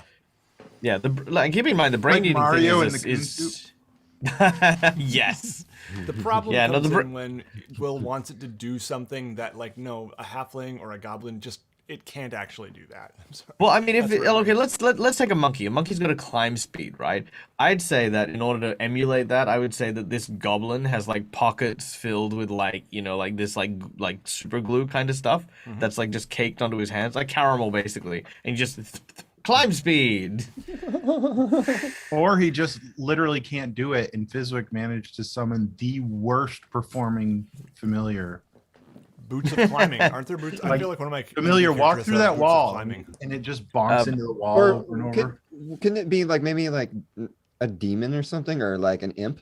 That There's a list That of could be what too. it can be. I think there's an imp. I don't think. I think imp is. Yeah, imp is. I'm pretty sure on the list, but I think you could definitely Bat, go with cat, other things crab, though. Auger, toad, hawk, lizard, octopus, owl, poisonous snake, fish, rat, raven, seahorse, spider, or weasel. oh, and you only get to pick one, and then it's done. You don't. He doesn't shape shift like in that No, book. you pick one and it's that thing. Yep. Yeah. Oh, I've But totally if it misunderstood dies, it. you can summon it back as something else. Okay. But yeah, this would be really Go get the useful. weasel. Imagine like a poisonous snake. Like, you can't get through a locked door, but the snake can just slide under the door and you can see through its eyes. Like, that's pretty awesome, So, anyway, there's definitely some useful applications for that spell. Keep Fizwick away from the locker rooms at the gym. Yeah. Jack whip. Porkies. All right. Well, we left our party having a long rest, and you guys do successfully complete the long rest without being disturbed until the very end when Sopo kind of flies into the tent and goes, in speech that only Valen can understand. What's going on here? Up and at 'em! Up and at 'em! Lay wakes up and looks around and just says, "That was reckless. Thank you to whoever ensured my safety."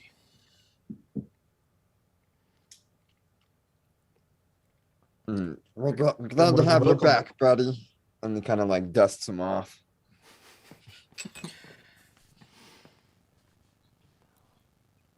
Yeah, Valen is kind of, looking over her spell book, preparing for what lies ahead.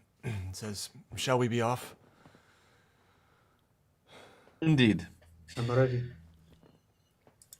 All right. You guys had Hey, checked he out. can't use. Oh, sorry. I'm sorry.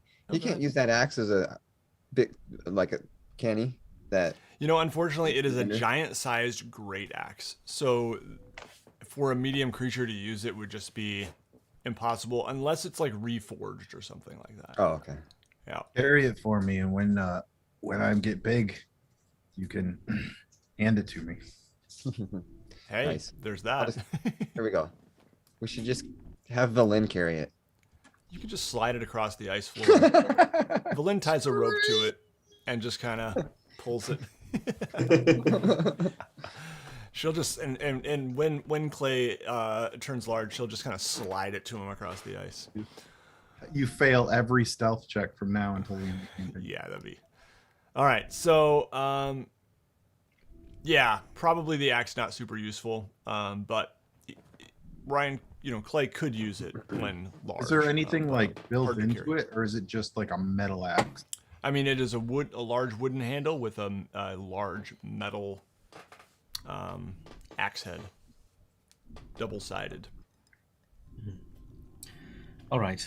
Well, after having explored the lower reaches, I think we, for the most part, can leave most of the treasure here in this room. We do not need to be dragging it around with us needlessly. Though I will be taking the jug, because that's just smart.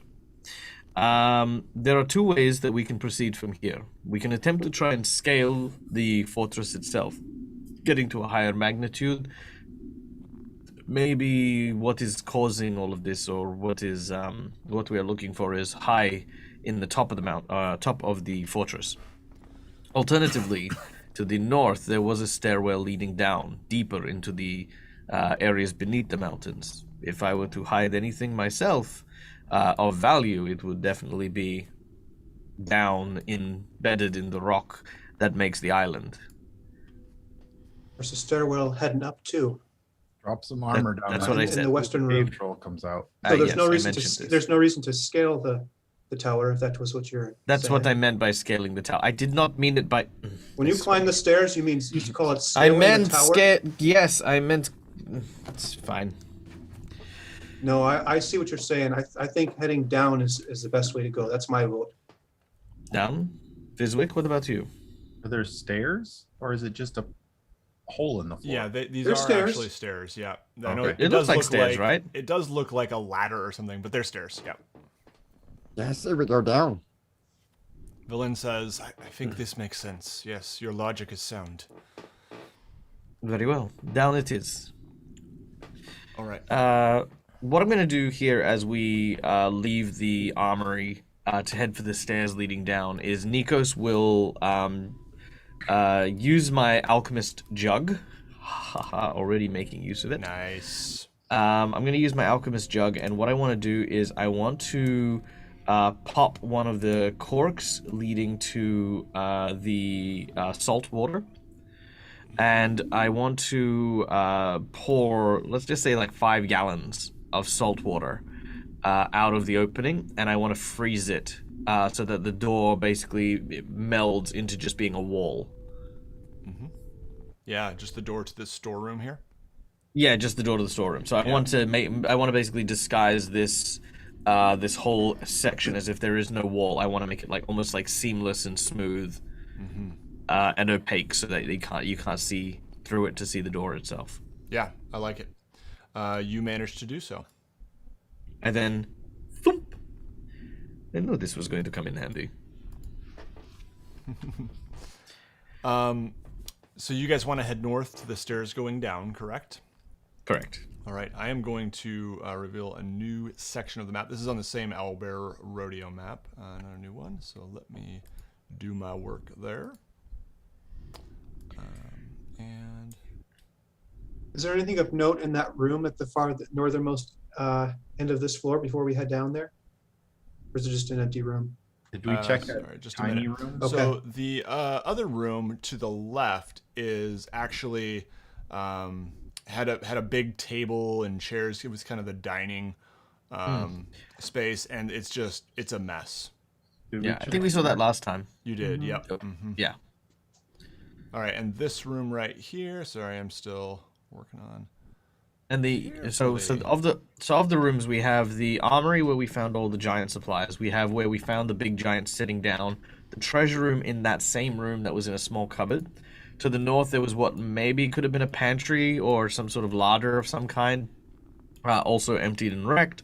The room across from that was a dining area, also ruined and wrecked. And then we have the stairwell leading upwards in that wrecked dining room, and then a stairwell leading down in the room we're currently in. And that hemisphere type room is just an empty room that has a stairwell in it going down to the basement. And yeah, that one, yeah, there's just like, some broken pieces of rock, wood, ice. Let me double check that though. Yeah, so this room. Oh, okay. So I am wrong. As you guys descend the stairs, 6 slender gargoyle-like creatures made of ice squat on the ledges 20 feet above the ground that protrude from the wall of this semicircular chamber. Near the back wall, the mist that blankets the floor flows down a staircase made of polished ice. You definitely recognize these as the same sort of creature as Sopo. They are just kind of, flying about, not really making any progress toward you. They seem to be speaking to one another, and just watching you. Does Bellin pick up any weird information from them or any information of note? And she's like, I can't quite hear what they're saying. They're whispering to one another. And Sopo doesn't do anything? Sopo is actually not with you at the moment. He's gone. Well, you know what they say, better to leave frosty imps fly. So I'm going to head down the stairs. Okay, yeah. All right, so you guys enter into this large space here, and the staircase descends into a vaulted chamber. A 9-foot railing of sculpted ice hugs the staircase as it descends to the chamber floor, which, like the stairs, is smooth and gleaming. A walrus as big as an elephant is having a grand old time rolling and sliding on the ice, paying you little heed. Also, as you take the stairs down, I do need everyone to make a dexterity check, as these stairs are far more slippery than anything you have encountered so far in the fortress. Check or a saving throw? It is a dexterity or acrobatics check, actually. All right, I have happy walrus sounds. I like it. 13.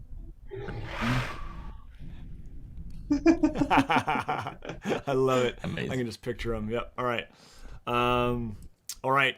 Anyone who gets below a 10 will fall prone and take some damage. Rolled a 15. Not having a good day. 12. All right. Clay, you didn't make it? Nope, I got a 9. You take 1 damage, and you tumble down the stairs, kind of boom, boom, on your butt a little bit. Just kind of, we've all been there. Oh, that's epic. But you've mostly hurt your pride. That was the walrus laughing at me. At this. Yep. Exactly. All right, very good. So, there's this walrus just sliding around on the ice. It's incredibly slick here. What would you guys like to do?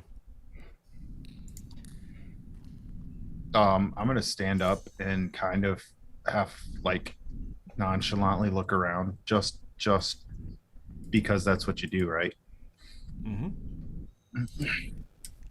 Okay. But of course, everybody saw it, so it's silly. It popped up really quickly. Okay, so let's leave the walrus be. I feel as though that is as long as we keep our distance, that should be fine. Looking around, is there any light here?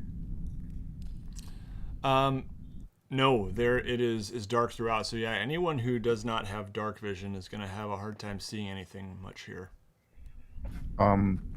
So I do have dark vision. Can I spin around and look at the walls, and can I basically see most of the room? Yeah. If you have dark vision, you can pretty much see most of the room. I would say if you walk to the center of the room, especially, you could just kind of, you can see what you can see here on the map. Are there any like sconces or torch holders or anything? There are actually some, some sconces, some torches, some still in place, some have fallen to the ground. I would like to see what's in these alcoves to the east and west. As you do so, the walrus kind of passes you by and says, hello. What Yeah, are you doing here? Hello, walrus. We're following a white rabbit. Have you seen him walk by anywhere? What? You guys hearing that walrus talking to you, right? Yes. Never mind then. And he slides to the other side of the room on his back. How carefree. Just a reminder. We are here, of course, to try and find more information about the hidden city and hopefully bring an end to the Frost Maiden's reign over the Icewind Dale, yes? Yes. That is the current goal. Yep, you're looking for the Nikos is White. Nikos is saying that to these guys. Okay, gotcha. That's the plan. Good. Excellent. I am glad. Okay. As is the walrus sort of sliding back in this direction? Yeah. As he does, I say, "Pardon me, good sir. We are in search of a particular city that is supposed to be around here somewhere. A place by the name of Yithrin." And he goes, got any food? And slides around in a circle now. And Valin's Professor Orb actually says, No, Yithrin is not around here. Yithrin is far, far away. We're looking for the key to Yithrin. As he slides back, what I'll do is I'm gonna pour out. I'm gonna get like a large, one of my rags, like just like my like kind of little like cloth rags, and I'm going to steep it in honey from the jar. And as he slips past, I'm going to not slap him in the face with it, but I'm going to let him, as he sort of goes past, I'm just going to kind of let it hit him in the face, as it were. And I'll say, apologies, we're looking for a key to Yithrin. Some sort of maybe magical or artifactual object? This tastes good. Oh, can't eat this. No. Well, that is Just taste the honey. If you swallow it, bad for digestion. Oh, we gave him the mayonnaise, I think. Oh, honey. It does. Yes. Quite. Does he slow down enough for me to sort of like pour him out a bit? Yeah, he does. Give the poor guy a sugar bug. He's licking the ice. Do walruses have long enough tongues to do that? I don't know. But anyway, yeah, that's what he's doing. Yeah, he can do that. He can do that. He can do that like walrus thing, and I'll just pour it directly in his gob. The tusks would get in the way. There you go. I think Velen would probably speak up and ask him if he knew anything about the Codicil of White. The tunnel to the north ends before the tomb of a queen, a frost giant queen, or some such, and perhaps there's treasure in there. Then the tunnel to the south is where I believe the servants of the Frost Maiden do store their belongings. So probably some valuables there too. A little more. And yes. Clay speaks. Oh, I was gonna say Clay speaks up and says, "And what exactly are you? And where did you come from? How did you end up down here?" I am Ukuma, and I was awakened by a frost druid, and here I am, lolling about, enjoying my time. Are you alone down here? I am. At times, the servants of the Frost Maiden do,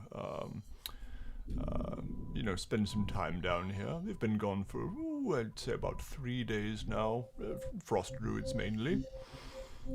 The treasure they keep to the south, whatever valuables they may possess, are locked behind a vault. In order to get into the vault, these frost druids had to pass 4 tests.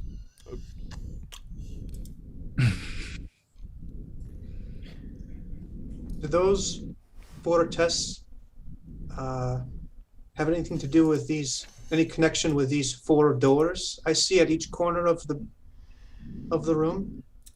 Yes, that's what they are, and yes, the Frost Maidens tests are based on characteristics of the Frost Maidens, what I hear. Some of the Frost Druids who have come here have not passed the test, and, well, they can't get into the vault.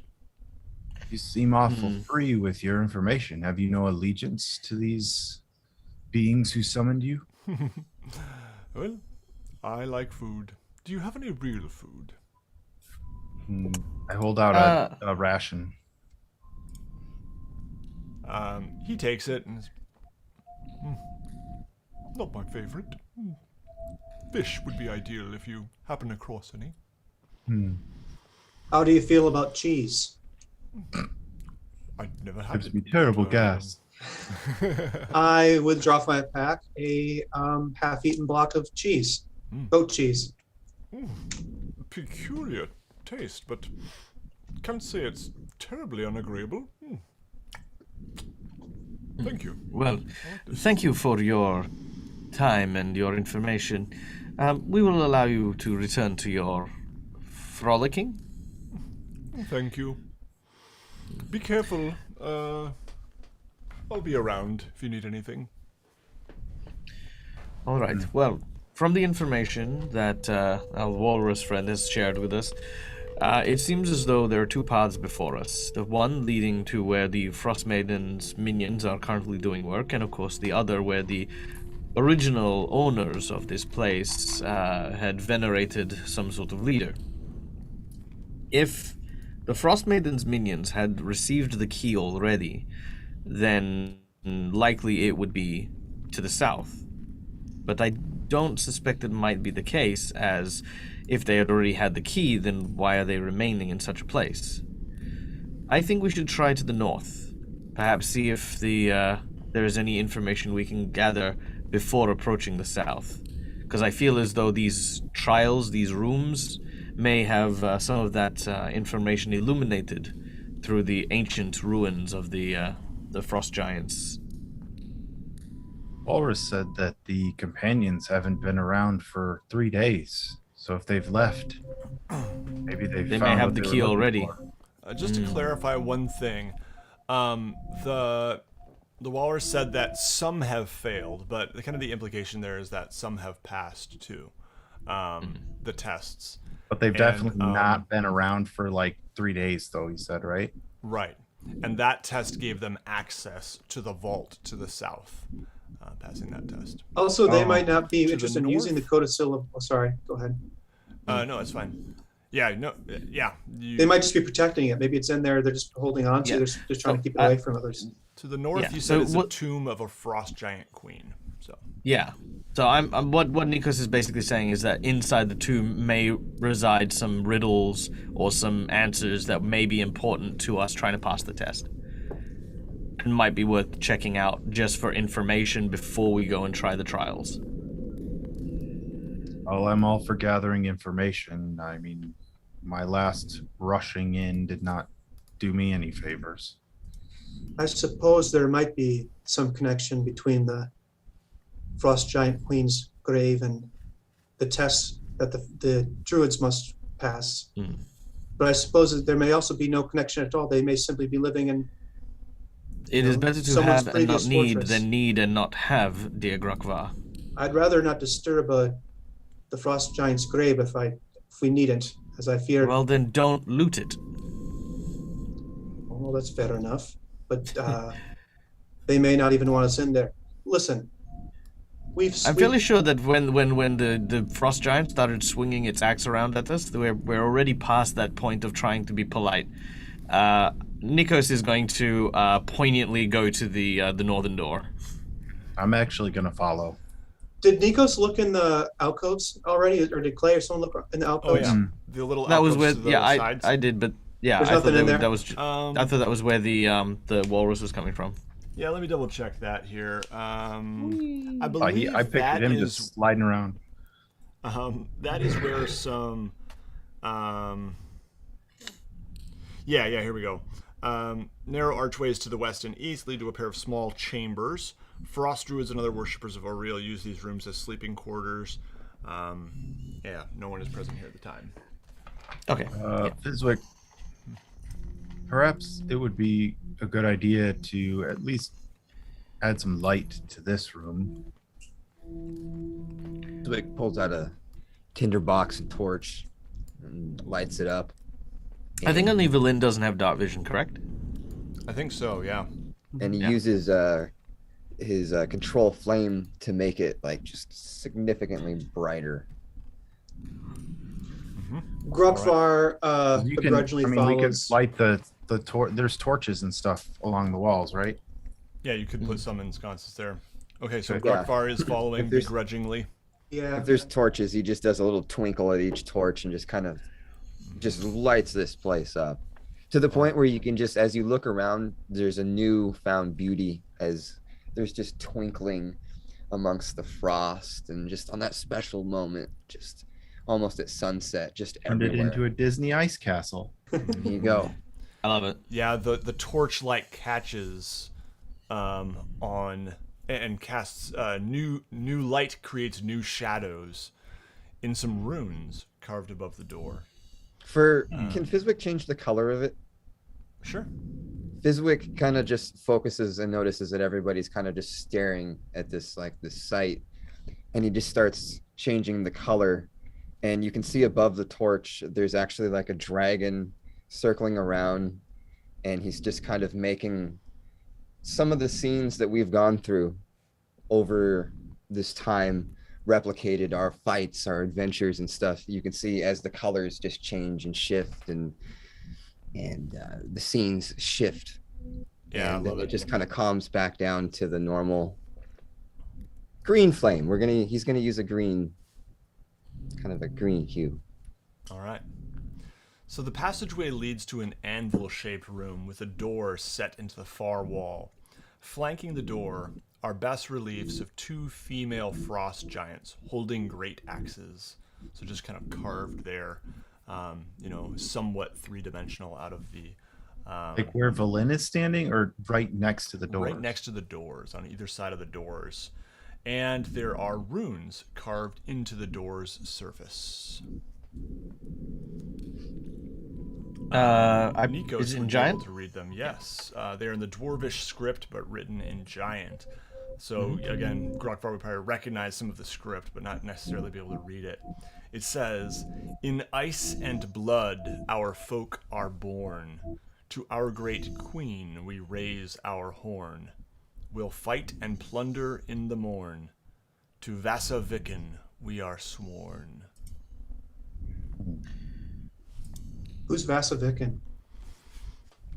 Villain's Professor Orb would say, that would happen to be the one of the queens of the Frost Giants. 12 one here at who's 1 point. dead back there? I'm sorry, what? The one who's dead back there? Oh, well, that would have been one of her followers, I presume. Former followers. What's the Former- door? Is the former door made out of followers. ice like the rest of them? I'm gonna try and open the door. Yeah, it's actually no, actually this one is stone. Yeah. Stone carved actually I'm not sure. Yeah, probably ice actually. Okay, you would like to try to open the door? Yep. Okay. The doors are a little too heavy for you. Anyone else? Well, actually, you can go ahead and make a strength check, but I think the DC is like 21. I'll help him. Let me double check this here. Oh, that's an 18. Doors. Yeah, DC 20 strength check. Michael- Clay, you I can throw go it. ahead Can I help him out? yes, go ahead and roll a D20. 19. Okay, yes, you two managed to get it open. And inside here, This chamber has another door set into the far wall. Standing on either side of the door is a frost giant skeleton wielding a rusty anchor. The pinpricks of light in their eye sockets brighten as they register your presence. And everybody roll initiative. Ooh. 8. All right. 2. Not great. 25. 10. Okay, sorry guys. I'm not listening yet. Sorry. My bad. Shouldn't ask you to roll initiative if I'm not gonna actually listen. All right. There's our frost giant skeletons, and give me that initiative one more time, if you would. 25 for Clay. 10, 5. 25. Oh, 25 for Clay. That's a little better. Grokbar. 2. All right. And Nikos. 20. Okay, so we will go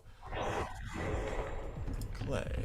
And I should probably roll initiative as well. And that's a 1. So. Could I mean, if you don't mind, do you mind if I say something in giant as we jump into initiative? You absolutely can. They are frost giant skeletons, but yes. Yeah, so I'm going to try and say out loud in giant, well, pretty much what was on the door. In ice and blood, our folk are born. To our great queen we raise our horn. We'll fight and plunder in the morn. To Fizwick we are sworn. I'm gonna try and recite that to them. Mm-hmm. And at this, they both kind of slam their anchors onto the ground, and then the grinding of chain pulls the anchor back into their hands as they step towards you. Damn. Yeah, worth a shot. I thought that was Yeah, I cool, thought though. they were on. Look, Look, it might have been a password. Might have been. Who knows? You know, it's fine. I love the idea. All right. So, Clay, you're up first. Okay. What can we see inside the room besides? There is another door. This one does not have any runes carved in it. It's just kind of designs, kind of swirling carving. They are symmetrical, but yeah, it is a set of double doors there. Otherwise, the room is empty. Otherwise, the room is completely empty except for these 2 skeletons. Okay. I'm going to rage. And then I'm actually going to take my great axe off my back, and the semi crappy shield that I have. Wait. Yep. Oh shoot! The great axe is 2-handed. I'll take the trident and hold it. Actually, you know what? I think I lost the great axe a long time ago. So the trident and a shield, and I'm gonna sort of plant my feet and stand my ground, and Nice. like bang the trident on the front of the shield. Okay. Yep, I'm gonna label these here. 1, 2, just so we can keep track. Okay. And okay, so you're just standing in the doorway there. Yep. Well, Do you want to ready an action? Yeah, I think if one gets close enough to me, I'd like to try to sort of well, I think I want to, if one starts to move towards me, I would like to do let me see if I can do it here, if it's allowed. Yeah, if they start to move toward me, I would like to do Ghost Water Dive so that I'm behind each one of them, and try to attack one of them with the trident. Yep. which is allowed as part of Ghostwater Dive. Yep, nice. I like it. Okay. And that brings us next to Nikos, and then after that will be Fizwick's turn. Nikos, what would you like to do? Okay, so I'm going to...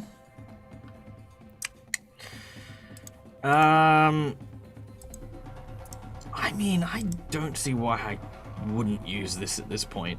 I'm going to use that Scroll of Fireball. Yeah. I feel like that's a good idea. Now, with a 20-foot radius, you mentioned that the roof above was 30 foot high. Is this roof very similar as well? Yes, it is. Mm-hmm. All right, cool. So what I'm gonna do is I'm gonna aim like right against the ceiling, and over between the two giants because they're larger than us, and I want it to engulf us so that it doesn't hit Clay. Yeah.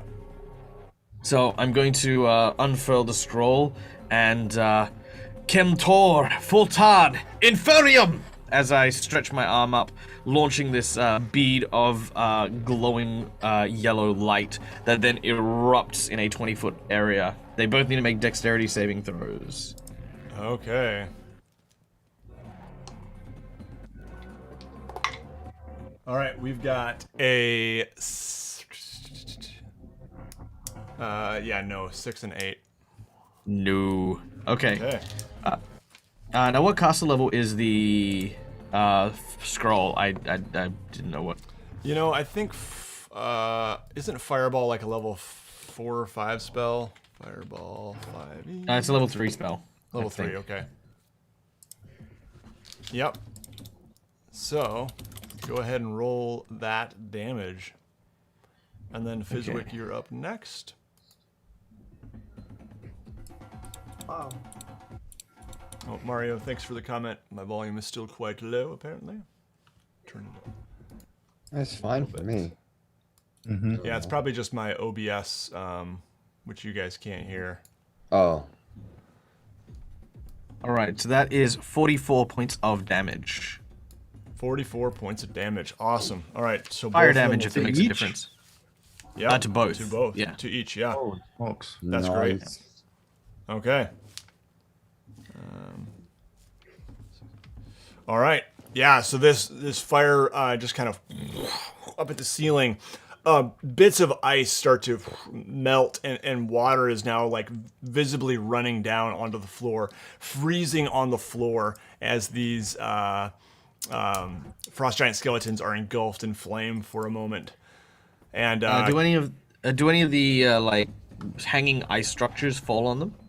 ooh, you know, go ahead and maybe make just an Arcana check and see how well you can, or we'll say just an intelligence check.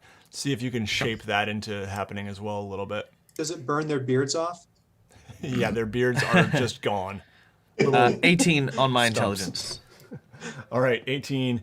Yeah, let's go ahead and there's going to be an extra 2d6 damage from falling ice, and that is going to be 7 extra damage. And it's bludgeoning, right? Yes, it is. Are they weak to bludgeoning as skeletons? You do notice that the falling ice has particularly vicious effect on them.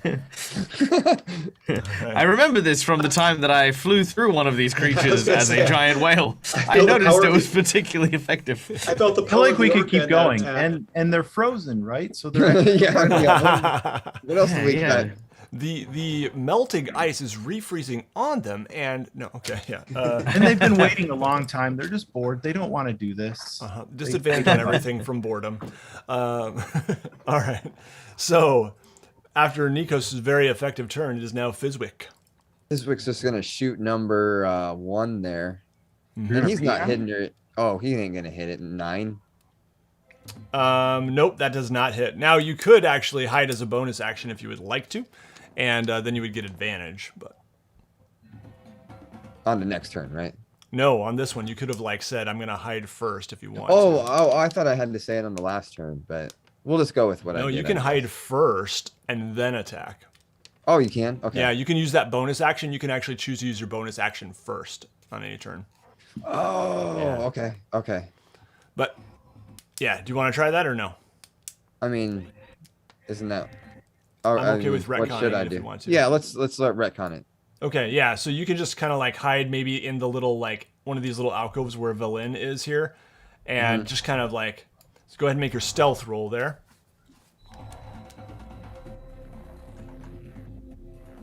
24. Yep. And now you can roll one more d20 and see if it's better than that 9 for that bow attack. 3. Oh man, even worse. Now that's with your attack modifier. Still would probably only be like what 10 maybe. Yeah. Yeah. Okay. Yeah. So not going to hit. Not quite. 9. Yeah. Okay. So yeah, the arrow just kind of thunks into the door there. And any movement on your turn? Nope. Okay. Excellent. That brings us to Grukvar. Grukvar walks to the just outside the door and pokes his head around, and in a low mutter, he curses the giant skeletons, casting Bane, and they need to make charisma saving throws. All right. Charisma is -3 for these guys. We got a 17 and a 1. So does 14 make it? I have my DC is 14, so I think they do, right? Yeah, that one does. So Uh-huh. we'll say number 2 does make it. Number 1 fails. So what is And the effect? They before they make an attack, they need to roll a d4 and subtract that number from the attack roll, or a saving throw. Okay. Yep, so d4 subtracted from the attack roll or saving throw. Got it. And how long does that last? That lasts for up to a minute, and it requires concentration. Velen follows Grukvar and casts Tasha's Hideous Laughter at the unaffected one, let's say. Okay. Actually, she'd have no way of knowing. So just whatever one. I don't. Let's see. Let's just say 2. Yep. And wisdom saving throw. All right, wisdom saving throw is a 3. Okay, that is a failure. That skeleton becomes incapacitated and unable to stand up for a minute. What's this creature's intelligence score? Intelligence is a 6. Okay, awesome. Okay, so it still works. And this creature can make another wisdom saving throw at the end of their turn, and each time it takes damage. Okay, advantage on saving throw is triggered by damage. Okay, yep. And if they are damaged before they make that saving throw, then they have advantage. Okay. Okay. But And the first part of the effect was they go ahead. They have fallen prone and become incapacitated Okay. and are unable to stand up for a minute or until her concentration fails. Oh wow, yeah. Okay, so that's number 2, and yeah, you guys don't hear anything, but you see this skeleton just kind of trembling a little bit as it falls to the ground. It's almost like it's seizing. Okay.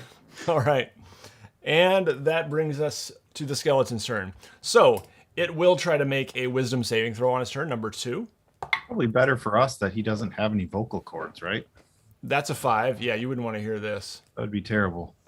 I thought about doing a Skeletor laugh, but no. Save Mark it. Hamill. Save it. Yeah, we'll save that for the queen in the next chamber here. No, I'm kidding. Okay. We'll see. All right. And the other one, number 1, does that one get to? I'm having trouble keeping track of my conditions here. No, he's cursed until this spell fails, which only happens if my concentration breaks. Okay, so it will move up to Clay. All right, And- so then that triggers my ghost water dive. So That's I just correct. behind him, Yep. and I am going to the attack as part of that. I'm actually going to okay, so I'm gonna take the trident and just like stab it down through the skeleton that's prone. Yep. And see if I can like pin its arm to the ice or something like that. Actually, Also damaging it. yeah. So make that roll with advantage then, because it is prone.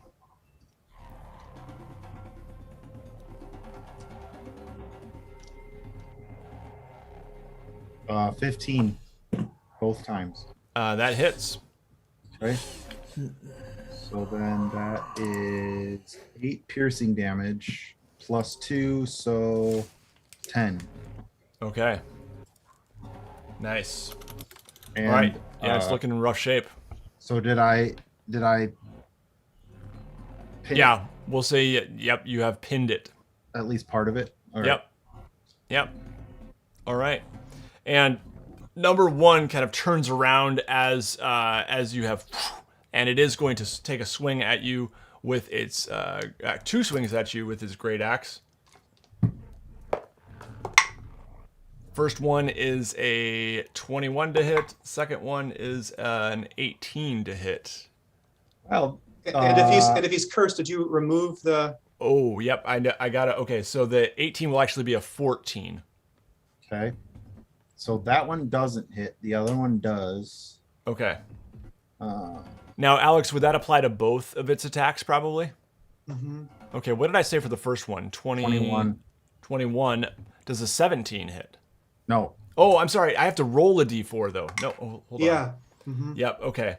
So, does an 18 hit? My armor class is 18. Okay, so that one will hit for 3d12 plus 6 damage. 11 plus 13. 15. And that will be 15 plus 6. 21 slashing damage. Okay, so I halved. Yep. Okay. All right. And that brings us next to Clay's turn. That was your last turn because it was a held action. Now what will you do? I am going to. Okay. I am going to actually Ghostwater dive once more. And I'm going to try. I can up to 30 feet any unoccupied space. So I'm going to try to ghost. How do you put yourself over top of somebody? I'm not sure. So I want to Ghostwater dive like behind, like onto the skeleton's back, but behind its head, so he can't like because he turned to face me. So Yep. I'm hopping back over around him, but like up on his head, and I'm gonna, as I appear, I'm gonna grab onto his shoulders. Yep. And pull out both my axes. Sweet. And unless you're gonna count it as an action for me to put my shield away. I would say you could just drop your shield, probably. Okay. On so him. then- Drop your. Don't waste that. Drop that shield on him. It just goes clunk. Oh. Oh, sorry. Go ahead. All right, so go ahead and make those axe attacks. Okay. So here's the first one is a 25 to hit. Okay. That hits. That is 7 damage. All right. Second one is 18 to hit. Hits. And that is 11 damage. Okay, so 18 total damage. And then so I can do one attack as wait a minute, how would this work? Nope, I can only do 2 because so Yeah, because the Ghostwater Dive was that bonus action or is that move or it's anything? not. Okay, then you should be able to do a third attack. Well, hold on, let me read the And Nikos, Nope. you're up next, and then Fizwick, by the way. it is an action, Okay. but that allows one attack. So my second attack, Doesn't count, but the first one does. no, my second attack would count because that's not a bonus action. Yeah.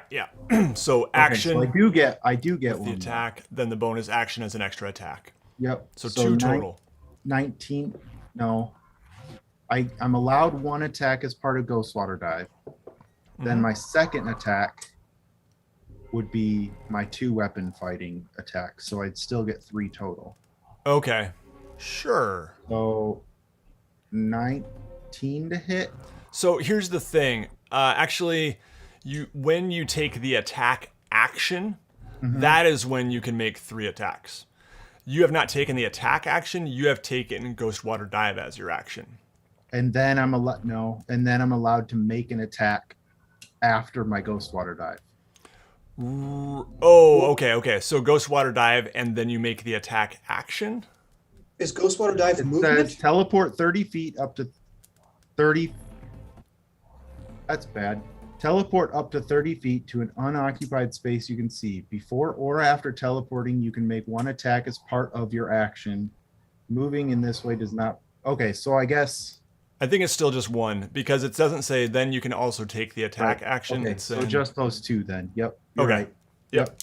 So 18 total.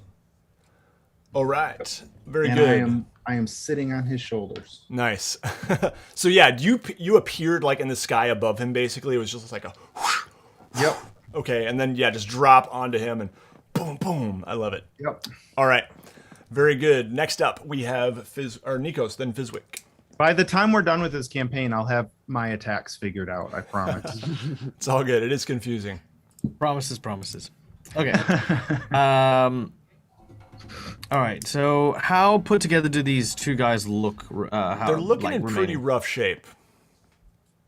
Especially the one. Well, no, they're both looking in very rough shape, getting battered. Okay. I'm gonna keep this nice and hot. I'm gonna move Nikos over to here. Is that guy standing up by any chance? The one on the right is not. The one on the left is. Okay. So I'm gonna move around to like here, which will provoke from number 1, if because I'm leaving his threatened area. Yep.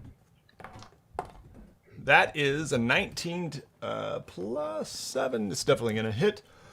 Oh, yeah, that'll hit. All right. 8, 9. That is going to be 15 slashing damage. Oh man, you got off the hook easy on that one. I rolled poorly. I'm very happy about that. Oh wait, now Sorry, what did he get to hit? That one on you provoked from which one? Number 2, whichever one was lying down. Yeah, Sorry, whichever so- one wasn't lying down. Sorry. Okay, Number yeah. 1. So I forgot to subtract the d4, but no, that wouldn't have mattered. So yeah, that is going to be 15 points of slashing damage from number 2. Sorry, what's the total if you? Number 1. 15. What? Sorry, what was the total to hit? It would have been like 26 minus a d4. Yep. Okay, yeah, that's fine. Yeah. Okay, cool. Yep, 15 points of damage, not a problem.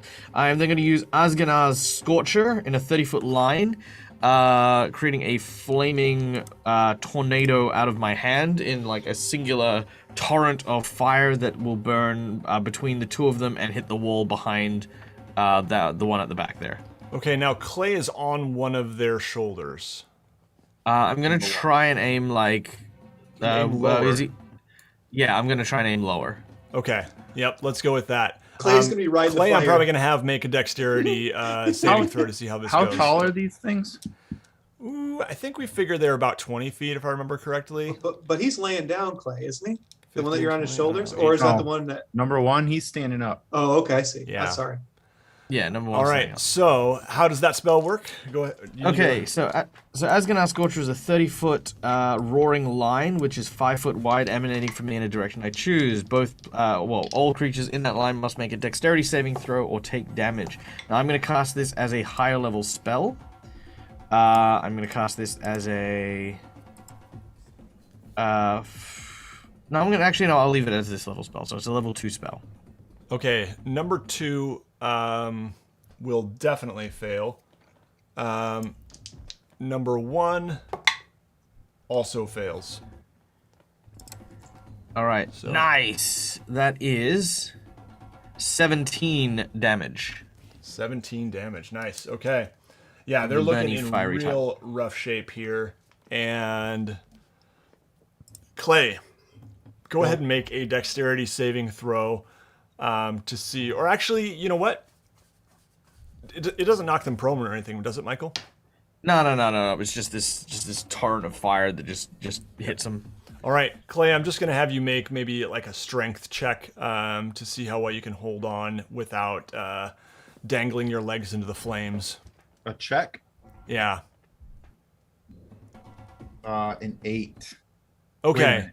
Hold on. Let me see.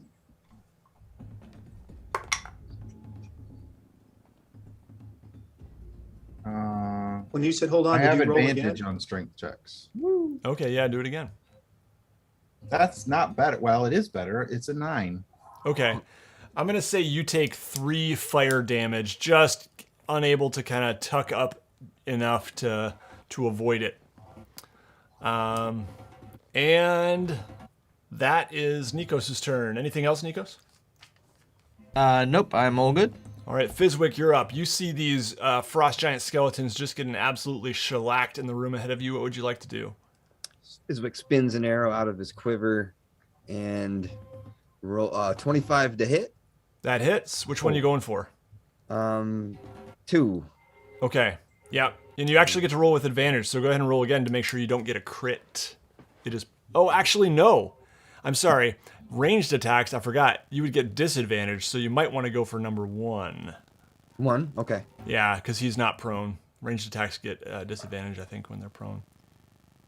20 damage. Okay, 20 damage. Oh, and you rolled your sneak attack, right? Yeah. Sweet. 20 damage is enough. So this arrow just kind of hits right in the glowing blue eye socket of this giant. The release is good, and it just flies through the air. And Clay, you just see it right before you. This arrow poking out the back of its skull as you're holding onto its shoulders. Jeez! It topples to the ground. Clay, go ahead and make a dexterity saving throw. Oh, he's the punching bag tonight. About a natural 20. Whoa! Clay, how do you Can I- get off of this giant? So can I ghost water dive off? For the sake of flavor, absolutely. Okay, so I'm gonna ghost water dive off of him, tell him about 15 feet above the one that's laying down, so that when I land with both feet right on number 2's head. Yes, awesome. So, Fizwick, you see like Clay just kind of like, as soon as that arrow pierces its target, you just see this kind of flash of water, and it appears as Clay is now standing on the skull of the other one. Nice. Which is hurting real bad. Fizwick, do you want to move as well, or are you good where you are? Yeah, I'm just going to stay where I'm at. Go back in that little hiding. Yep. The walrus passes you, Fizwick, and goes, were you the one with cheese? Fizwick coincidentally does have cheese. We know this, and Fizwick chucks out a little bit of cheese. Get the hell out of here, walrus. And he kind of flips his tail a little bit like, and slides back the other direction. The very unconcerned walrus. Yep. He lives a charmed life. All right. Did I do any damage when I landed? Sure. 4 damage. It's still alive. All right. Yep, a little crunch. And that brings us to Grukvar and Velen. There's one frost giant skeleton left. It is prone and battered. Clay is on top of it. Oh, that killed the one. Yeah. Of course. Like you just said. Somehow I missed that. Okay. Grukvar runs in up to the prone giant and brandishes his warhammer Excellent. and rolls a natural 20. Sweet. Noise. For 10 points of damage, and I believe this is a bludgeoning attack. So I believe it's double that, right? Yeah, it is. So, how do you kill this frost giant? What does this look like? This No skeleton. frills. Just drive that hammer straight down through his skull. Nice. Awesome. Yeah, Clay reaches down and covers his dangly bits just in case the hammer misses. Exactly.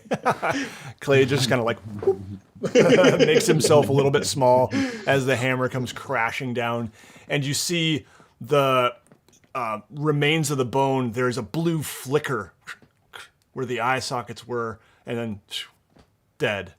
And the rest of the bones just kind of go limp and clatter to the ground. So, you guys have done it. You've killed 2 frost giant skeletons. You will be leveling up to level 8 before the next session. But let's go ahead and continue a little bit more here. Yeah, the 2 frost giants lay dead. Double doors lay before you. No runes here, just carvings in the door. Kind of abstract designs. What would you guys like to do? Can I carve or chop a frost giant like arm bone or something like that? Mm-hmm. That's Absolutely. about the length of like about double the length, I guess, of my axe handles. Yeah, you Or a absolutely little can. All right. You said managed to there's find some- an arm bone or 2 that fit the bill? There was some like stuff on the wall, like some like paintings or Just abstract carvings, intricate designs, no runes or anything readable or anything recognizable. Grokvar says, well, we certainly disturbed them. Can't do any more harm, I guess. And attempts to push open the door that's currently closed. All right, go ahead and make a strength check. Okay.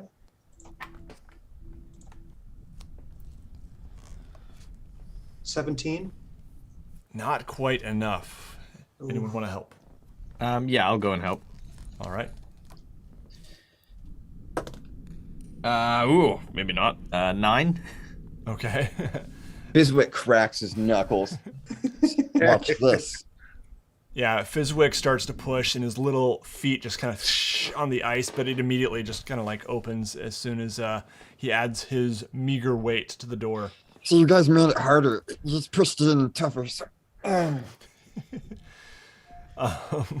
This natural. chamber contains a dead female frost giant encased in a solid block of ice, carved to resemble a standing sarcophagus. The block of ice is 25 feet tall, 12 feet wide, and 10 feet thick. Behind the entombed giant, embedded in the north wall, is a door made of ice. The ceiling is carved in the scowling visage of a female frost giant with an icy beard. What would you guys like to do? Let me actually, I'll reveal on the map here too, so you can see a little bit better.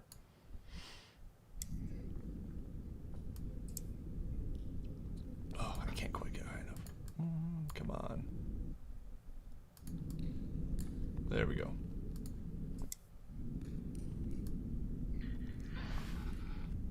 So, kind of in the middle of the room here is just this big block of ice. You can see the frozen frost giant queen, looking somewhat preserved in the ice, like, still has skin and everything. Not a complete skeleton. And this ice, Oh, sorry. Go ahead. is this ice sarcophagus blocking the door, or is it part of the door, or can we walk around it to get to the door? Yeah, I think you can walk around it. Yep. Is the ice that she's in, is that like irregularly shaped, like it was frozen around her body parts, or is it like a cylinder that she's frozen in, or It's actually a smooth block. like squared block? Mm-hmm. Yeah. And it's standing upright. So picture Right. like a big wardrobe almost of ice. Yeah. Stuff they need art for. Yeah. All right. I am going to try and reach out into the mind of the dead frost giant queen. I just want to see if it's. I mean, it might not be dead. Who knows? Yeah, you don't sense any awareness. No. Okay. Does she have anything noteworthy on her person while she's frozen in ice? Is she like clutching onto a key-looking thing? No. Nothing like that. Has some remnants of clothing and bits of armor in very poor shape from being encased in ice for so long. But yeah. Yep. Okay. I'm gonna just sort of skirt the wall and make my way around. Is there anything on the back of the sculpture other than the door? Or I guess not sculpture.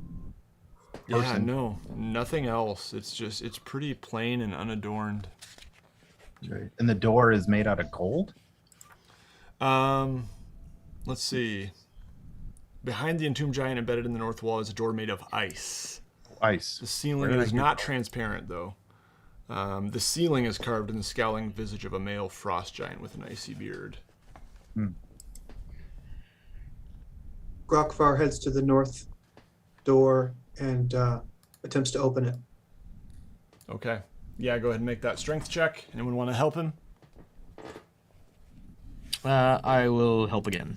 Okay. Is anybody able Grokvar, to just go ahead and roll with advantage because of check for Nikos' help. traps or anything? 15? With advantage? No, that's the best I got. Yeah.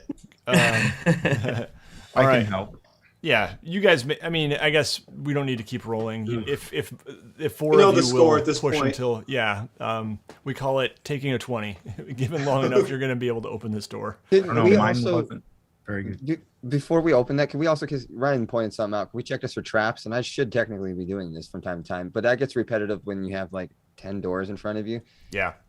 Can we just assume that Fizwick, before somebody opens a door, at least is maybe just going over and like scanning it over?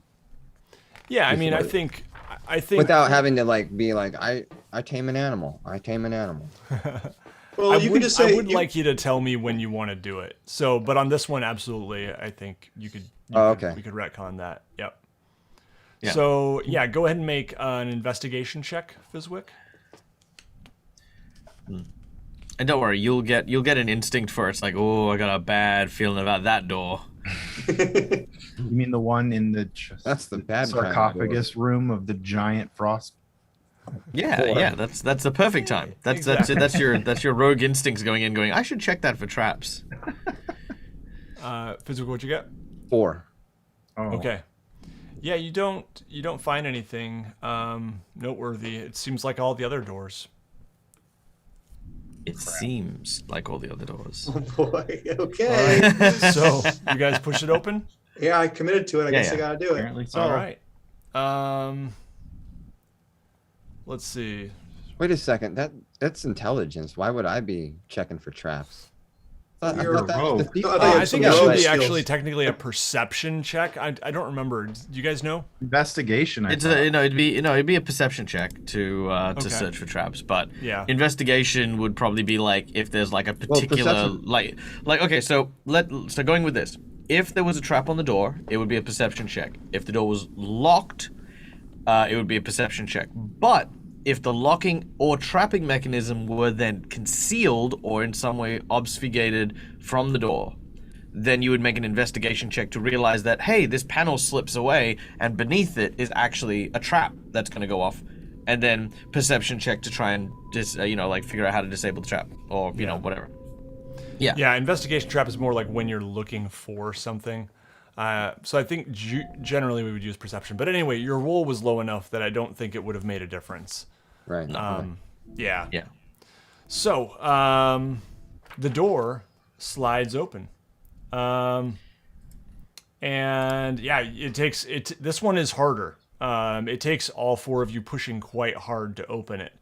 The hardest door you've had to open so far, but you managed to get it. Leaning against the back wall of this room is a formidable weapon.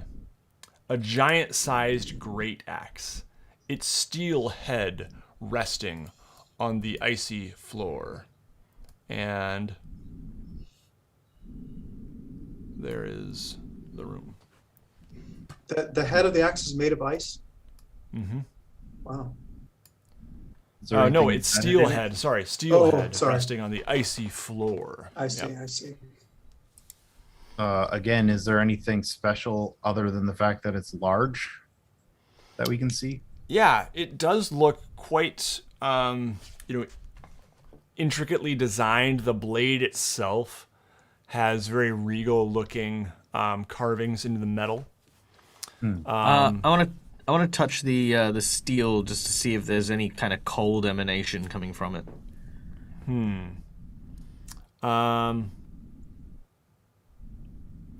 Yeah, I mean it is. I would say it's very cold, but it doesn't feel like it is the source of cold. No, it doesn't feel like it's emanating any coldness. Okay, yeah. Yeah, well, it is well made. It could just be simply a very high quality axe belonging to the woman. It's not what we were after, but if we come back through, we may be able to sell it in town. Or we could take your initial suggestion and perhaps not take it at all. Is it like mounted in any strange way that would lead us to believe that if it's touched, something would happen, or like is it? No, it's not mounted. It's actually see the tip of the room there. It's actually like kind of the axe handle is kind of just leaning just so there. The blade just kind of facing out towards you, and it's huge. I mean, it's bigger than the one you found before. Even it's with the blade and handle, it is 15 feet in height. Can we like look behind it and sort of at the wall to see if it's maybe pushing against anything or keeping something in place? Yeah, go ahead and make a perception check. Nikos will take a moment to mention to Crowdfire that he agreed we should not disturb the body. I didn't say that we shouldn't take, valuables. So remind me, how does proficiency work? I get to do my bonus plus proficiency? So for perception, it should be listed on your. There's a bonus already listed there, and your proficiency should be figured into that bonus for perception. Oh, okay. So yeah, if you see a +3 there, then it's a +3. Oh, yeah, that makes sense. Yep. So 18. Okay. Clay, you don't really see anything, being held up. It looks like honestly a pretty plain wall, with a pretty plain axe as well. All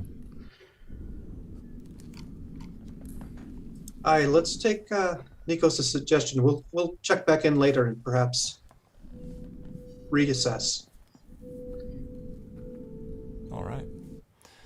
Very good. Yeah, Go ahead. I don't know. This just seems strange. All this wasn't this protected by like, and it's just loot. Frustrating. The door between the ice sarcophagus and where we're standing, is that wide enough for a frost giant to walk through? It is. They are 10 feet wide. Can Fizwick, just for laughs before we leave real quickly, just peek around and see if he sees anything out of place? In the room. Where? Just, in this room? in the room specifically, just like, I don't know. Yeah. Sure, go ahead and make a perception check. Oh, great. 5. Look, Fizwick just turns around and says, fork it, and they just...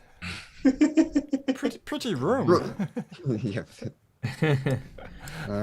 It would appear that this is the axe that belonged to the deceased in the other room, probably kept here for reasons of honor, I would imagine.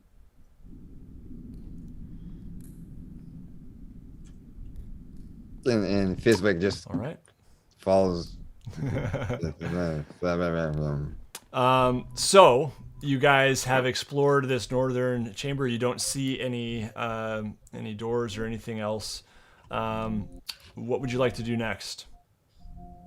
Just head back to the central walrus zone. Mm-hmm. The walrus is still kind of sliding around, but it looks to be a little more slow and lazy, possibly from its full belly, as it, kind of takes a little rest here and there in one of the alcoves here. But yeah, the chamber to the south lies before you, and you guys also see the stairs which you came down. What would you like to do? We didn't learn anything. I'd say let's try our hand at one of these tests. Let's see what one of these doors will open. So wait, the south door is locked? The south door's locked, and I so- think we gain access by succeeding at the tests behind these doors, the four Yeah, doors. and so I kind of have the doors. Sorry, I should have uncovered those a little bit better. Let me see if I can do that here. But you can kind of see a little bit of white right here. There we go. I'm revealing it a little better now. So those are So there isn't The even doors. like a chamber past that door that we can get into, like before the vault or whatever. It's just locked. So yeah, this You door to the south is locked. Okay. I mean, you guys haven't tried it, but that's what the walrus told you, that this one requires the tests. The tests are behind each of these doors here. Is there anything written on the doors? Yes, actually there is. And which one would you like to check, or do you want to just check them all? Let's do this guy here, the one closest to the stairs. Okay. Yep. Let's see here.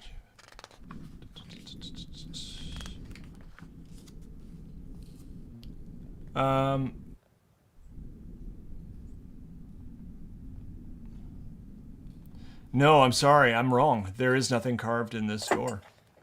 Hmm. None of them. Let's get Fizwick over here to do one of his classic checks.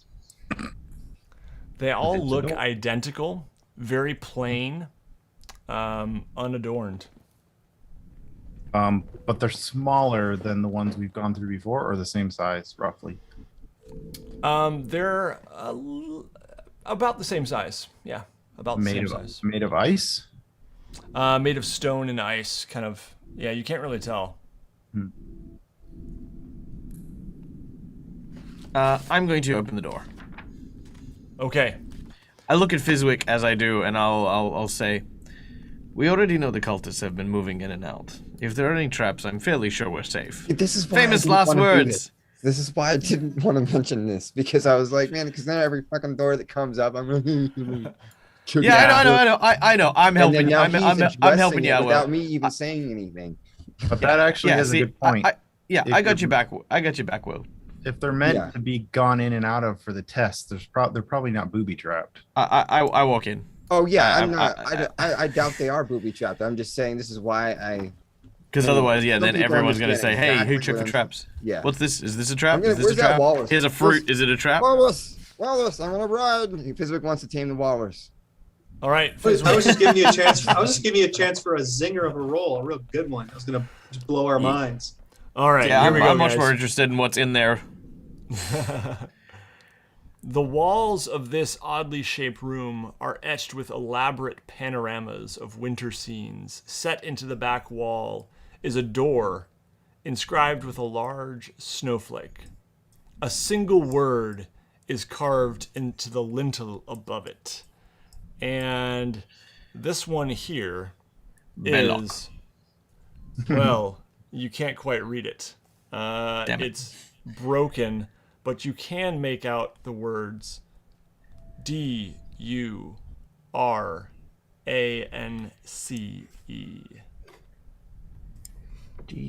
Say that again.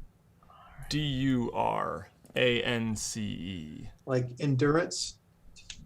And there do appear to be a couple of letters on the left that have been marred and broken and cracked. Can I run back out and open this door? See what's above. Yep. And we'll just save you guys some time. You can, that one is cruelty carved above. All these rooms are fairly identical. To the bottom left is preservation. And the last one is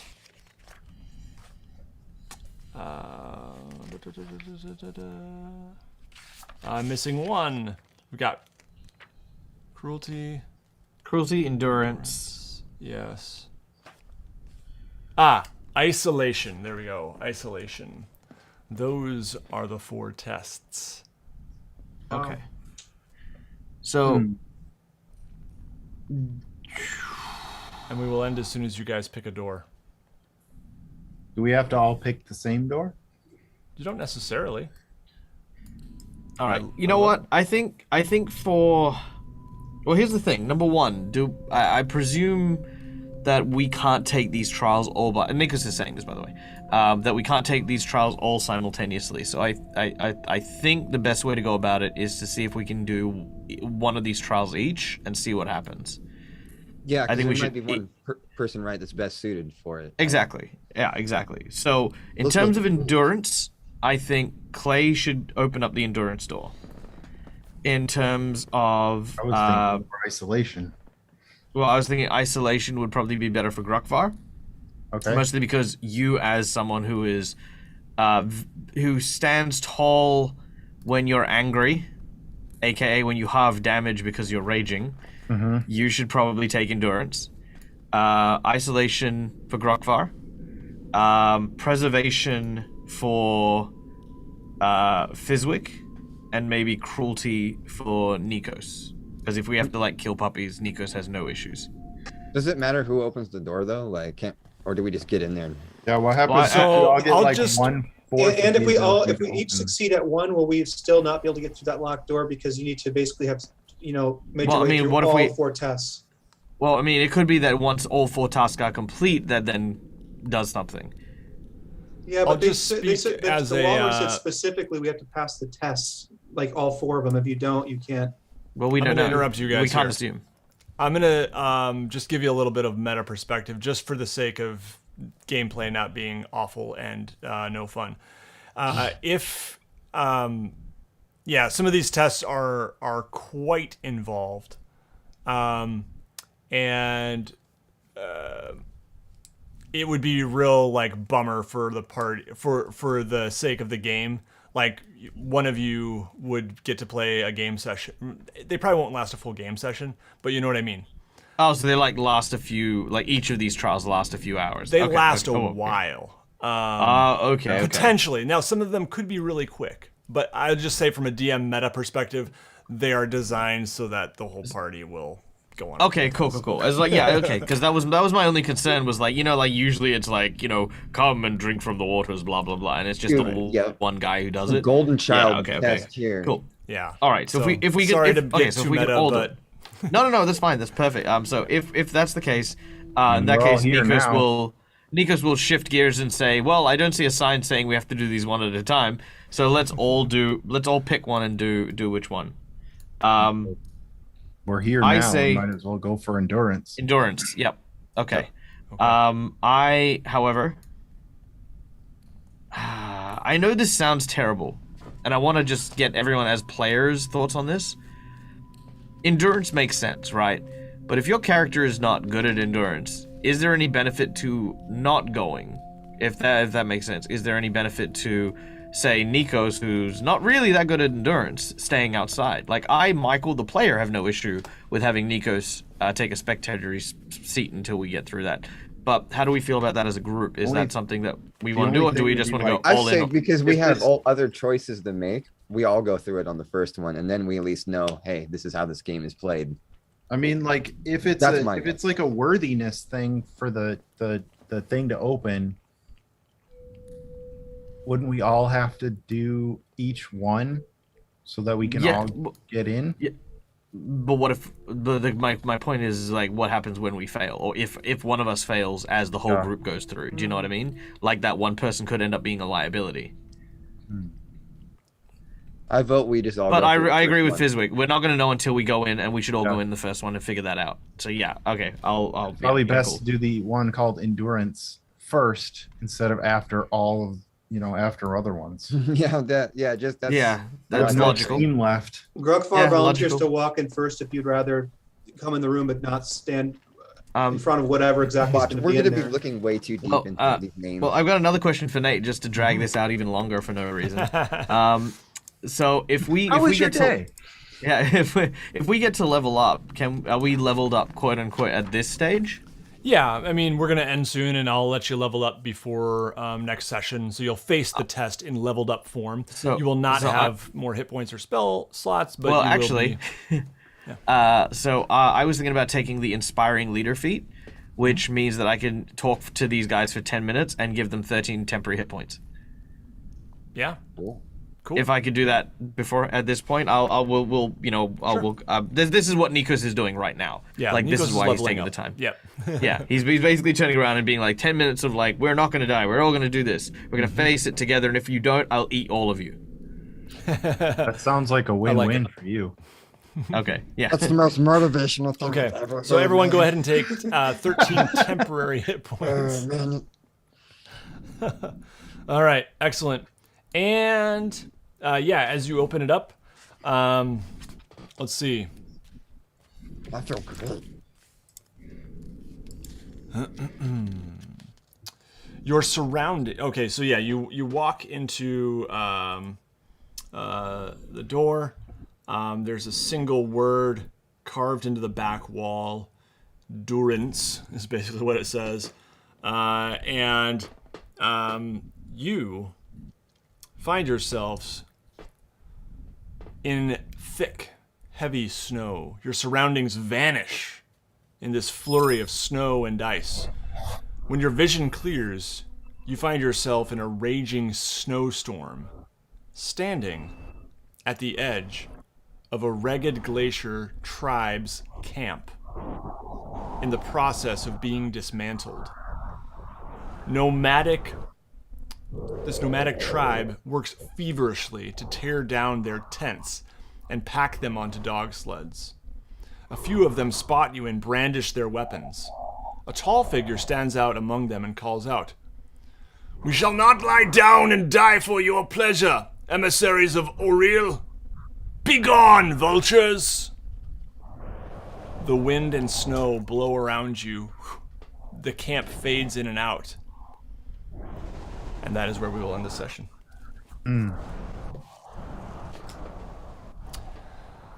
Thank you to everyone for hanging out with us here. And yes, you guys actually are no longer in the Frost Giants fortress. You have been actually transported to the other side of Icewind Dale for the time being. Gotta walk all the way back. Yeah, it's going to be a long walk back. No, we'll see what happens from there in the test of endurance.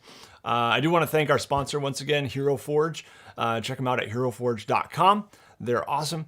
And check out Fizwick's Darksea Workshop. You might have seen some of the ads in the break time for some beautiful sparkly dice, custom, handmade, all that goodness. Support an independent craftsman and check them out. Link in the video description and a discount down there too for our viewers. And check out Michael's stuff. Dead Aussie Gamer is the name of the game. And he's got some good stuff on Twitch and YouTube. Anything in particular coming up, Michael? I know you just finished a big event. Yeah, we did. We just finished our big, massive fundraiser this weekend. We raised $3,000 for a friend of ours who was in quite a lot of need. Thanks to that, we've managed to help them continue doing great and phenomenal work through role playing. On my channel, I've got a bunch of different Patreon games which I am currently running, and I do have some exciting news. I have one more seat. I have one final seat for anyone who wants to sign up to my Patreon for Rime of the Frost Maidens, which I will be running very, very soon. So yeah, I'll be doing that on Mondays at 8 a.m. Australian Western Time, or for you in the States, it is 8 p.m.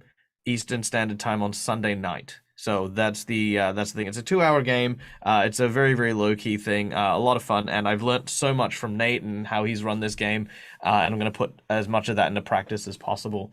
In addition, I've got another bit of exciting news, and that is I'm going to be teaming up with the Dreaded GM and Robert Hartley GM, and together we're actually going to create a new project that we're going to be working on, which will feature, as you know, I do a lot of like cameos on other channels and stuff like that. So we're going to basically give those big fundraisers, massive channel events and stuff like that an actual home. And we're going to work together to basically do like kind of a programming variety type Geek and Sundry sort of thing. So that's in the works currently as well. So that's going to be awesome if and when we get around to that. So yay.